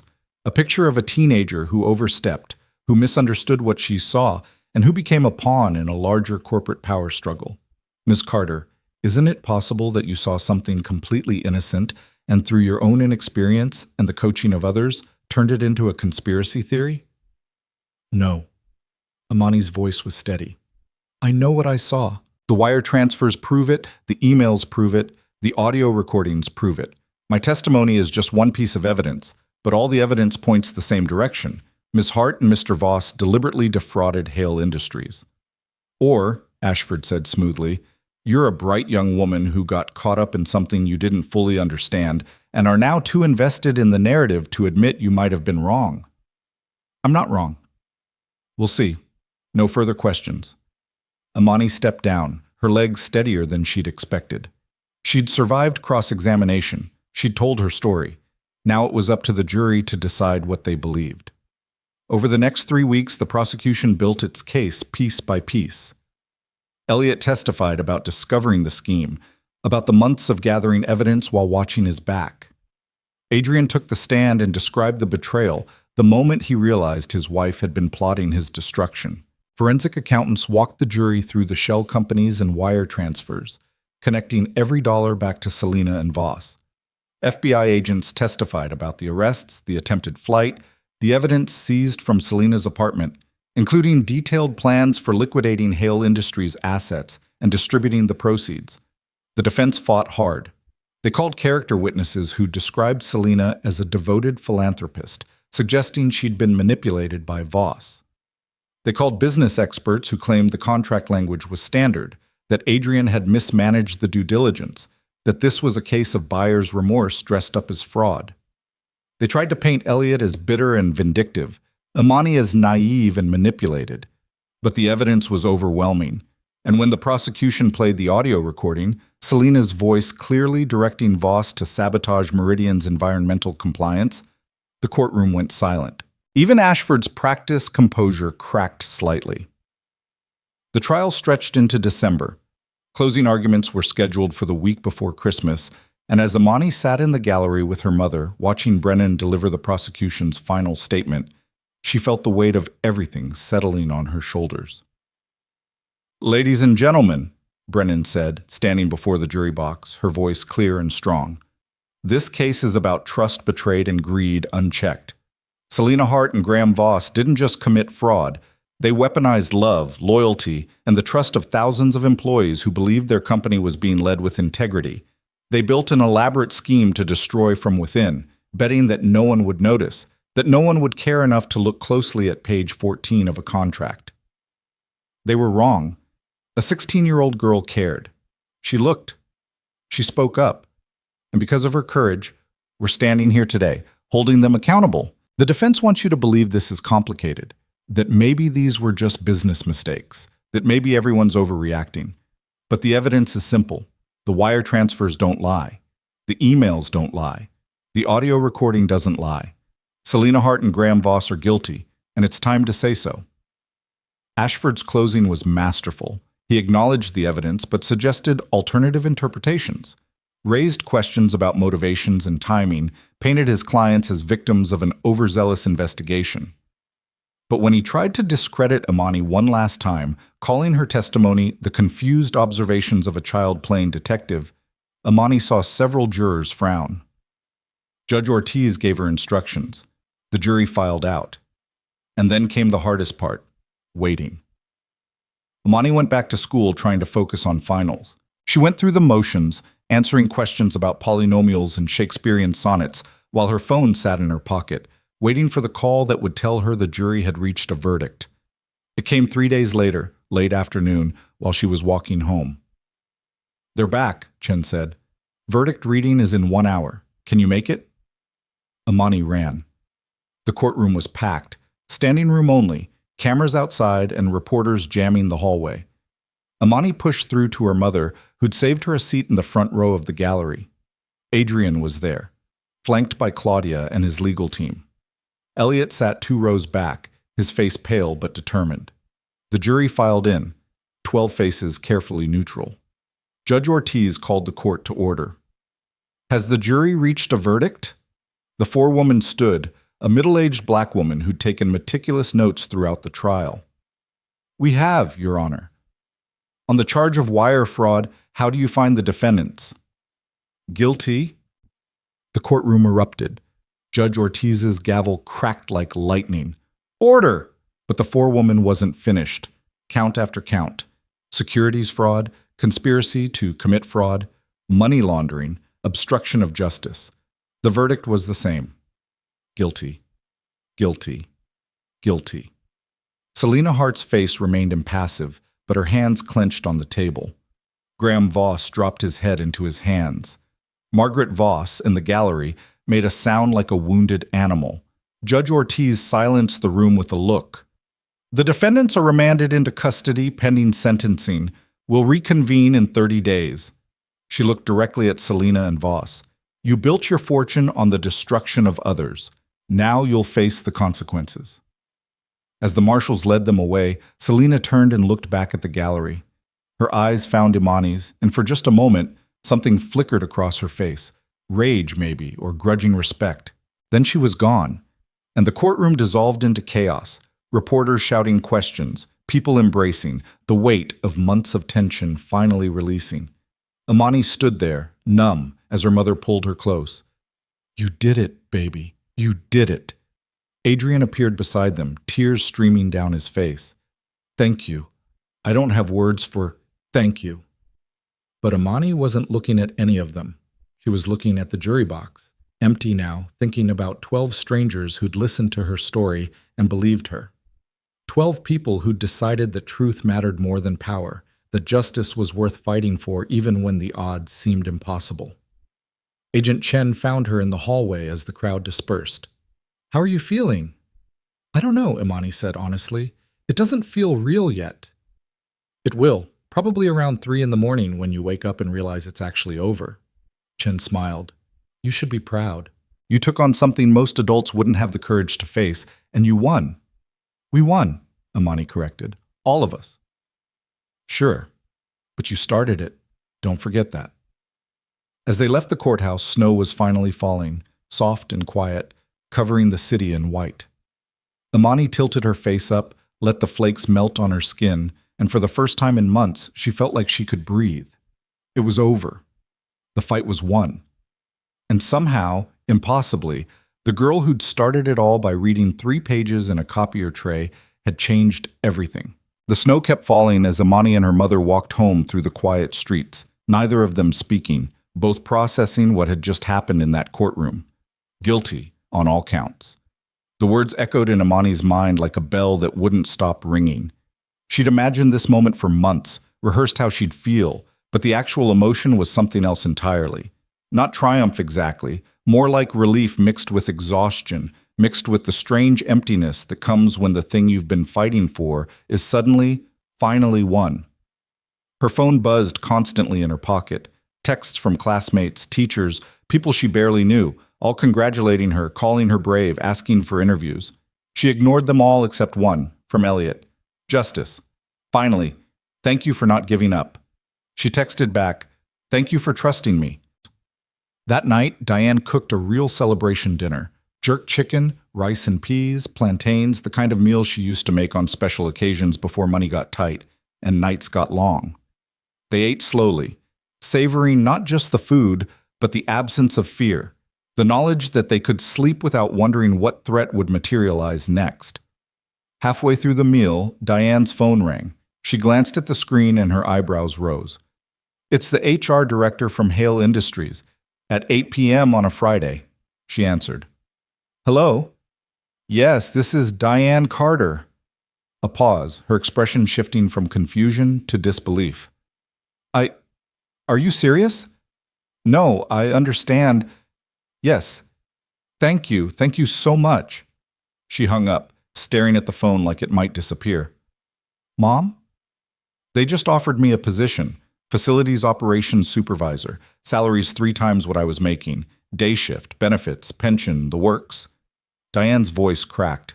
They said it's part of a company-wide restructuring. They're promoting people from within, rewarding loyalty, making sure the people who keep the building running are treated with respect. Adrian Hale personally approved my promotion.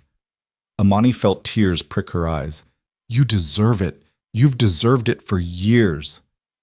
I know, baby, but the world doesn't usually care what people deserve. This time it did.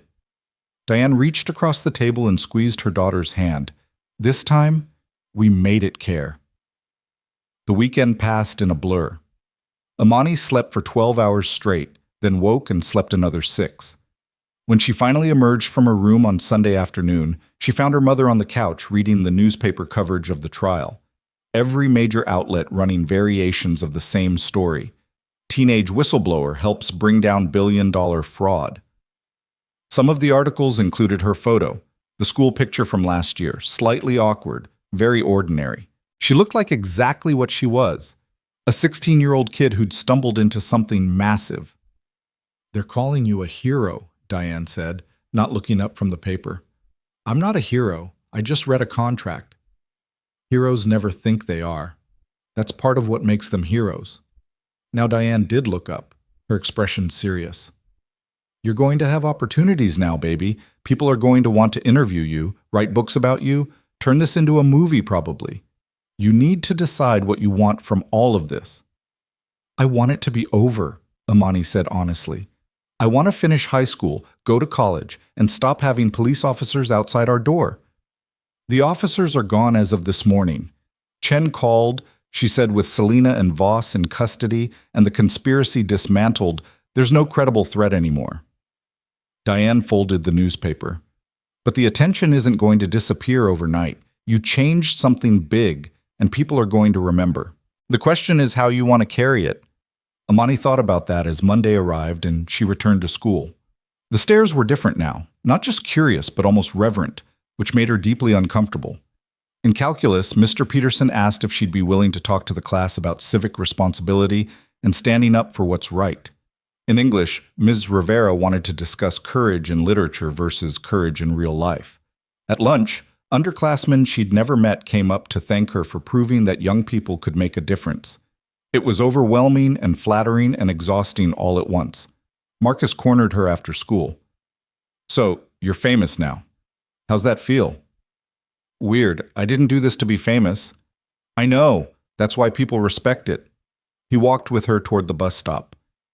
There's a junior at Lincoln High who started a club, Students for Corporate Accountability. They're using your story as a case study, teaching kids how to recognize fraud and who to report it to. 3 other schools have started similar programs. That's good, Amani said, and meant it. If something positive came from all of this beyond just stopping Selena and Voss, if other people learned to trust their instincts and speak up, then maybe the months of fear and sleepless nights had been worth it. Also, Marcus continued, college scouts are calling the school. Apparently you're hot property now. Multiple Ivy League schools want to fast-track your applications. Full scholarships, the works. I haven't even gotten my SAT scores back officially. I don't think they care. You took down a criminal empire. That's worth more than a perfect score. He grinned. Just don't forget the little people when you're running some Fortune 500 company. I'm 16, Marcus. Yeah, but you're the most terrifying 16-year-old I've ever met. Remind me never to commit fraud around you. Despite everything, Amani laughed. The sentencing hearing was scheduled for mid-January, 6 weeks after the verdict. Amani had hoped to avoid attending. She'd done her part, testified, watched the jury deliver justice, but Agent Chen called 2 days before the hearing and asked if she'd consider being there. Why? The judge already has all the evidence. Because victims matter, Chen said simply. The judge will hear from Adrian, from former Meridian employees who lost their jobs, from investors who lost money. But you're the one who stopped it from getting worse. Your presence reminds everyone what this case is really about. Someone seeing wrong and refusing to accept it. It matters, Imani. You matter. So on a cold January morning, Imani returned to the courthouse with her mother. The courtroom was less crowded this time. No cameras allowed, no press, just the people directly involved and those who'd been harmed. Adrian was there with Claudia. Elliot sat in the front row, looking healthier than he had at trial, like prison for his enemies had been medicine for his soul. And at the defense table, Selena Hart and Graham Voss sat in orange jumpsuits, looking smaller somehow, diminished by defeat. Judge Ortiz called the court to order and began by addressing the impact statements. Adrian spoke first, his voice steady but weighted with emotion. Your Honor, Selena wasn't just my wife. She was my partner in building something I believe mattered. Losing the company would have been devastating, but losing my ability to trust, to believe that people are fundamentally decent, that's what she really took from me. I'll rebuild the company. I'm not sure I'll ever rebuild that faith. He paused. But I'm trying. Because if I let her cynicism poison me permanently, then she wins even from prison. So I choose to believe that most people are good, that most people want to do right. She was the exception. I have to believe that. Former employees spoke about losing jobs they'd held for decades, about explaining to their children why daddy didn't go to work anymore, about the humiliation of public failure when their company became synonymous with scandal. Investors described financial losses, retirement plans destroyed, futures upended. Then Chen stood. Your Honor, the prosecution would like to call Imani Carter. Imani hadn't prepared a statement. She had assumed she'd just be present. But she stood and approached the bench, her heart hammering. Judge Ortiz looked down at her with an expression that was almost kind.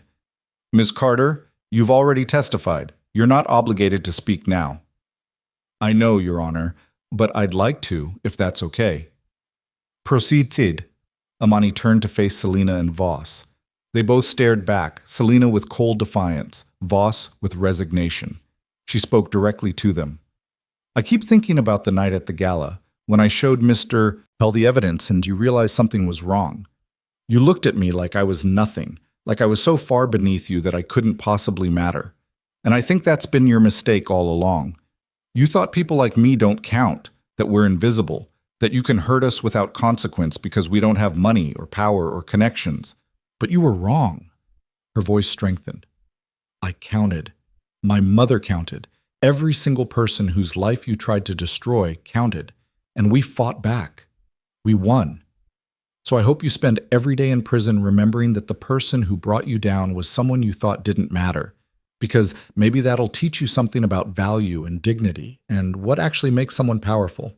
She returned to her seat, her legs shaking but her head high. Diane squeezed her hand. Elliot nodded approvingly. And at the defense table, Selena's mask finally cracked, just for a second, her face contorting with rage before she controlled it again. Judge Ortiz reviewed the sentencing guidelines, then looked at the defendants. Selena Hart, Graham Voss, you have been convicted of multiple counts of fraud, conspiracy, and obstruction. The evidence shows a pattern of calculated, deliberate criminality spanning years and victimizing thousands. You exploited trust, weaponized relationships, and showed no remorse throughout this process. The law provides for sentences ranging from 20 to 40 years on these charges. After considering the severity of your crimes, the number of victims, and your complete lack of contrition, this court sentences each of you to 35 years in federal prison to be served consecutively on the major counts. You will be eligible for parole after serving 85% of your sentence, assuming good behavior, which, given your history, seems unlikely. The gavel fell. 35 years. Selena would be in her 70s before she saw freedom again. Voss would be past 80. For all practical purposes, their lives as they'd known them were over. Margaret Voss, sitting in the gallery, let out a sob. The marshals led Selena and Voss away, and this time Selena didn't look back. She kept her eyes forward, her spine straight, going to her fate with the same cold dignity she'd brought to every charity gala and board meeting. Outside, the winter sun was bright and harsh, reflecting off the snow in blinding sheets. Agent Chen found Imani on the courthouse steps. You did good in there. That statement took courage. I just told them what I thought. That's all courage ever is, saying what needs saying even when it's hard. Chen pulled out a business card, handed it to Imani. I don't usually do this, but you're exceptional. If you ever consider law enforcement, FBI specifically, call me. We need people who see what others miss and aren't afraid to act on it." Amani pocketed the card. "I'll think about it after I finish high school and figure out what normal feels like." "Fair enough, but keep that card. Offer doesn't expire." The weeks that followed were strange, simultaneously a return to normal and a complete transformation of what normal meant. Amani finished her college applications and responses started arriving in March.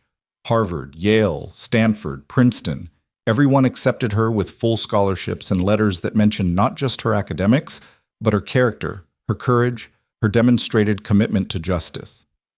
MIT offered her a spot in their ethics and technology program. Columbia invited her to join a special cohort focused on corporate accountability. She chose Columbia, partly because it was close to home, and partly because their program director had called her personally to discuss building a curriculum around real-world whistleblower cases. She'd be studying what she'd lived, helping create frameworks so the next person who spotted something wrong would know what to do and how to protect themselves. In April, Adrian invited her back to Hale Industries for a formal announcement. The 73rd floor conference room was packed. Board members, department heads, Elliot in his new role as Director of Ethics and Compliance, and Claudia, who'd been promoted to Chief Operating Officer. Adrian stood at the head of the table, looking more like himself than he had in months, the haunted quality finally fading from his eyes. "Thank you all for coming. I wanted to announce the official launch of the Amani Carter Fellowship Program. Starting this summer, we'll bring in 20 high school students from across the city to work in our Ethics and Compliance Department. They'll have real authority to audit projects, review contracts, and escalate concerns directly to leadership without fear of retaliation. We're partnering with 15 other companies who've agreed to implement similar programs. The goal is to change corporate culture fundamentally, to make sure that speaking up is rewarded, not punished, and that the next Amani Carter doesn't have to fight through security and suspicion to be heard." He gestured to Amani. "I asked our inaugural fellow to say a few words." Amani stood, acutely aware of all the eyes on her, all these powerful people waiting to hear what a 16-year-old, now 17 as of last week, had to say. She thought about that night months ago, standing outside this very building, trying to warn someone, anyone, about the trap being set. She thought about her mother's fear and Elliot's caution and Chen's reassurance. She thought about standing in that courtroom, facing Selena and Voss, speaking truth to the people who'd tried to silence her. "I didn't set out to change anything," she began. "I just saw something wrong and couldn't walk away from it. That's all this program is asking future fellows to do. Pay attention, trust your instincts, and speak up when something doesn't feel right. You don't need a law degree or an MBA or decades of experience. You need integrity and courage. And if this company, if any company, can create a culture where those qualities are valued more than credentials or hierarchy, then maybe we can prevent the next fraud before it destroys lives." She paused, gathering her thoughts. "Someone told me once that the truth is the only weapon that can't be defended against. I've learned that's true. But I've also learned that truth needs allies, people willing to listen, to investigate, to act. Mr. Hale listened. Agent Chen believed me. My mother supported me even when it scared her. Elliot risked everything to gather evidence. I didn't do this alone, and no one should have to. That's what this fellowship is about, building networks of people who'll stand together when it matters. Thank you for making it real." The room applauded, and Amani saw genuine respect in their faces, not the patronizing kind that adults sometimes gave to kids who'd accomplished something cute, but real acknowledgement of what she'd done and what it meant. After the meeting, Elliot pulled her aside. "You're good at this, public speaking, leadership, making people believe in things. Have you thought about what you want to do after college?" "I'm not even in college yet." "Humor me. Where do you see yourself in 10 years? Amani thought about it. "Somewhere I can help people who don't have power fight back against people who abuse it. Maybe that's law. Maybe it's politics. Maybe it's something I haven't imagined yet. But I know I can't do nothing. Not anymore." "Good answer," Elliot smiled. "When you figure out exactly what that looks like, let me know. I have a feeling whatever you build, I'll want to be part of it." Graduation came in June, a hot, bright day with Madison Prep's entire senior class packed into the football field, Families in the stands, speeches about futures and dreams, and the power of young people to change the world. Imani walked across the stage to receive her diploma, and the crowd erupted. Not just her section, but the whole stadium, everyone standing, applauding for the girl who'd taken on corporate fraud and won. It was embarrassing and overwhelming and secretly wonderful. That night, there was a knock on the apartment door. Diane answered and returned with a delivery. A single envelope, expensive paper, no return address. Imani opened it carefully. Inside was a handwritten letter on Hale Industries' letterhead. Dear Imani, by the time you read this, you'll have graduated and be preparing for the next chapter. I wanted to write while everything's still fresh, while I can still remember the exact moment I realized my entire world was built on lies, and the exact moment I realized someone cared enough to try to save it. You didn't have to get involved. You had every reason to walk away, to protect yourself and your mother, to let the adults handle their own mess. But you didn't. You saw injustice and refused to accept it, even when it meant risking everything. That's the definition of moral courage. I've spent months trying to figure out how to thank you adequately. Money feels insulting. You can't buy back someone's peace of mind or compensate them for carrying burdens they shouldn't have had to carry. So instead, I'm giving you something I hope is more valuable. A promise. I promise to build the kind of company where people like you are heard immediately, where integrity matters more than hierarchy, where speaking truth doesn't require courage because it's just expected. I promise to make sure what happened here never happens again, not on my watch. And I promise that whenever you need anything, a reference, advice, support, or just someone who understands what you've been through, I'm one phone call away. You saved my company, Imani. More than that, you reminded me why I built it in the first place. Thank you. With deepest respect and gratitude, Adrian Hale. Imani read it twice, then showed her mother, who wiped her eyes and said, That's a good man. He was lost, but he's finding his way. We all are, Imani said. Summer passed in preparation, shopping for dorm supplies, saying goodbye to friends scattering to colleges across the country, savoring last meals at neighborhood restaurants she'd miss. Marcus was going to Howard. Her friend Jasmine had chosen Berkeley. Everyone was leaving, transforming, becoming whoever they'd be next. On the last Sunday in August, the day before Imani was set to move into her Columbia dorm, she and her mother took the subway downtown to the courthouse.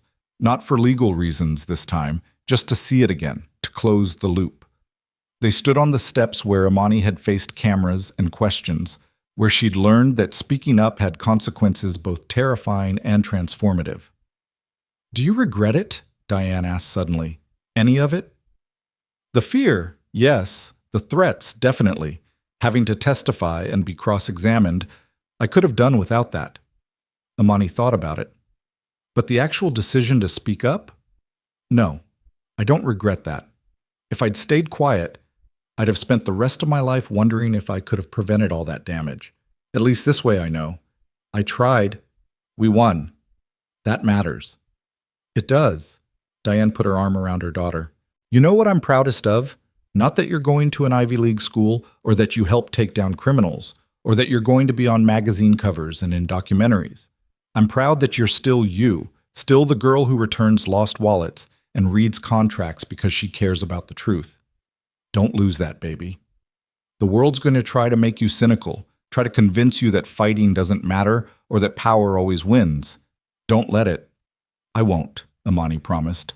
I can't. Not after everything we've been through. They took the subway home, and Imani spent her last night in her childhood bedroom packing final boxes and thinking about the journey from that October night to this August afternoon.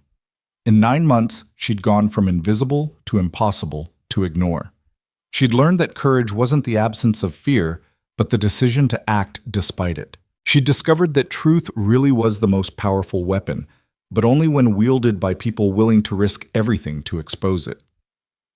The next morning, Diane drove her to campus in their old Camry, the same car that had carried them through late-night cleaning shifts and early morning escapes from reporters. They unloaded boxes in a dorm room that was small, but hers, with a window overlooking Morningside Park and the city beyond. Her roommate hadn't arrived yet, so they had time to set up. Clothes in the closet, books on the shelf, the framed photo of Imani and her mother on move-in day at the Hale Industries Tower, both of them grinning like they'd won the lottery because in a way they had. "You're going to do amazing things here," Diane said as they finished. "I know you will. I'm just going to study and learn and figure out what I want to do with the rest of my life." "Baby, you already figured that out. You're going to fight for people who can't fight for themselves. You're going to expose truth and demand justice and make powerful people uncomfortable. You're going to be extraordinary."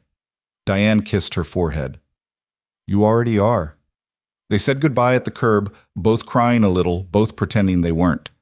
Amani watched the Camry pull away, carrying her mother back to their apartment and her new position and the life they'd built together, despite everything. Then she turned and walked back into the building, into her future, into whatever came next. Her phone buzzed, a text from an unknown number. "Saw the news about your fellowship program. Congratulations, you're changing the world already. Stay vigilant, stay honest. And remember, page 14 is always where they hide the traps. Keep reading. EC." Amani smiled and saved the message. Then she climbed the stairs to her room, unpacked her books on corporate fraud and whistleblower protection and business ethics, and got to work. 6 months later, the first cohort of Carter Fellows completed their program at Hale Industries. All 20 graduated with job offers, and 3 had already identified potential fraud schemes in their assigned departments, schemes that were immediately shut down and reported. The program expanded to 30 companies, then 50. By the end of Amani's freshman year, over 1,000 high school students had gone through ethics training inspired by her story, and 15 actual fraud cases had been stopped before they caused damage. Agent Chen called her that spring. "Thought you'd want to know. We identified the architect, the person who taught Selena and Voss their schemes. International operation, connections in 12 countries, 40 years of corporate fraud. We arrested her last week. And we only found her because one of your Carter Fellows noticed irregularities in a contract and reported it. The trail led us right to her." "Who was she?" "No one you'd have heard of.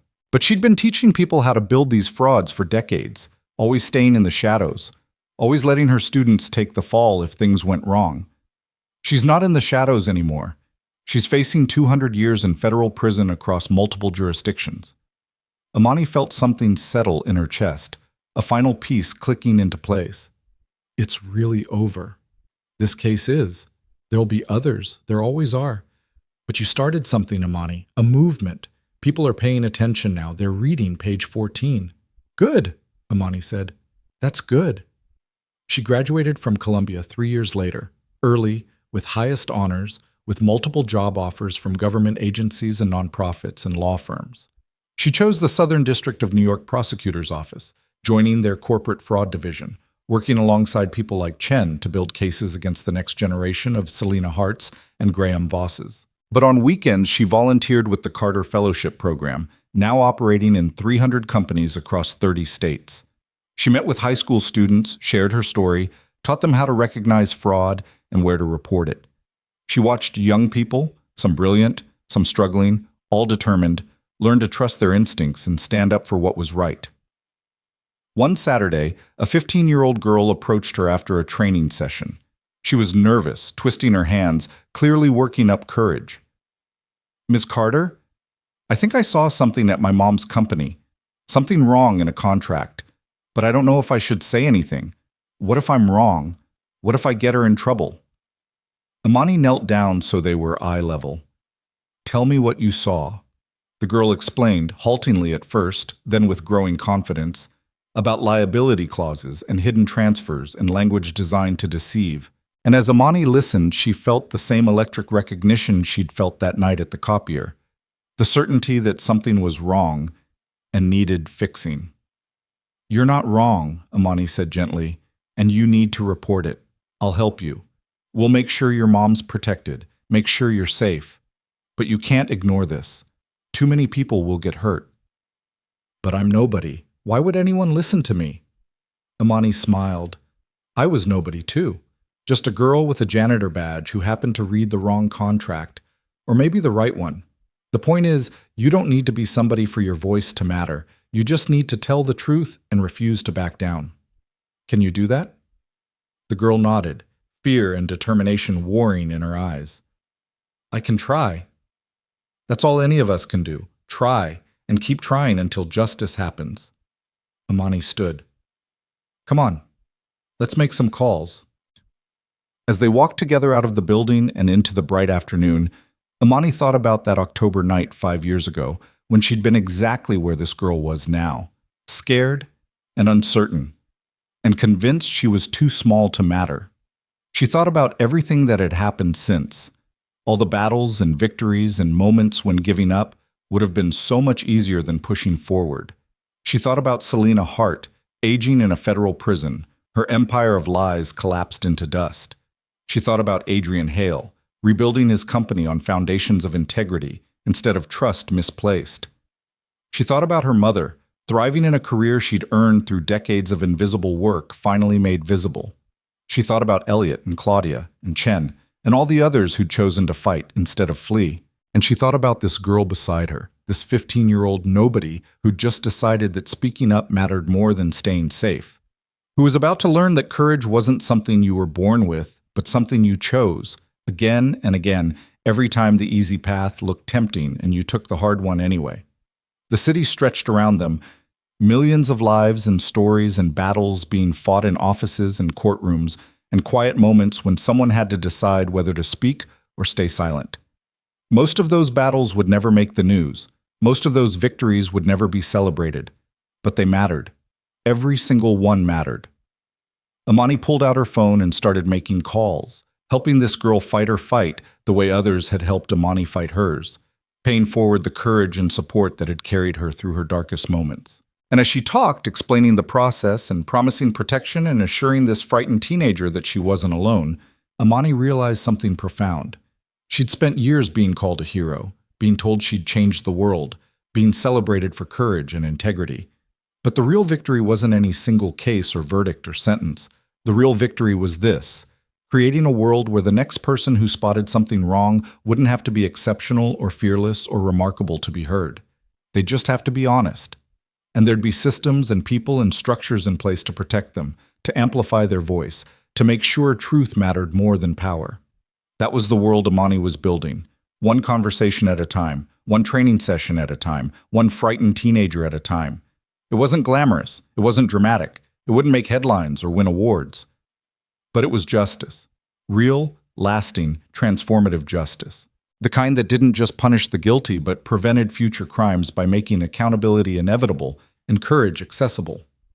The kind of justice that started with a 16-year-old girl reading page 14 of a contract and refusing to look away. The kind of justice worth fighting for. And as Amani walked through the city with this new ally beside her, both of them heading toward whatever battle awaited, she felt something she hadn't felt in years. Peace. Not because the fighting was over. The fighting would never be over. But because she finally understood that she wasn't fighting alone and never had been. There was an army of people who believed in truth, who refused to accept corruption, who saw wrong and chose to act. Some were famous. Most were invisible. All of them mattered. Amani Carter was just one soldier in that army. But she'd learned something crucial that October night 5 years ago, something she'd spent every day since teaching others. Sometimes one person paying attention, one voice refusing to be silenced, one act of courage in the face of fear was enough to change everything. Sometimes all it took was reading page 14 and refusing to pretend you didn't understand what it meant.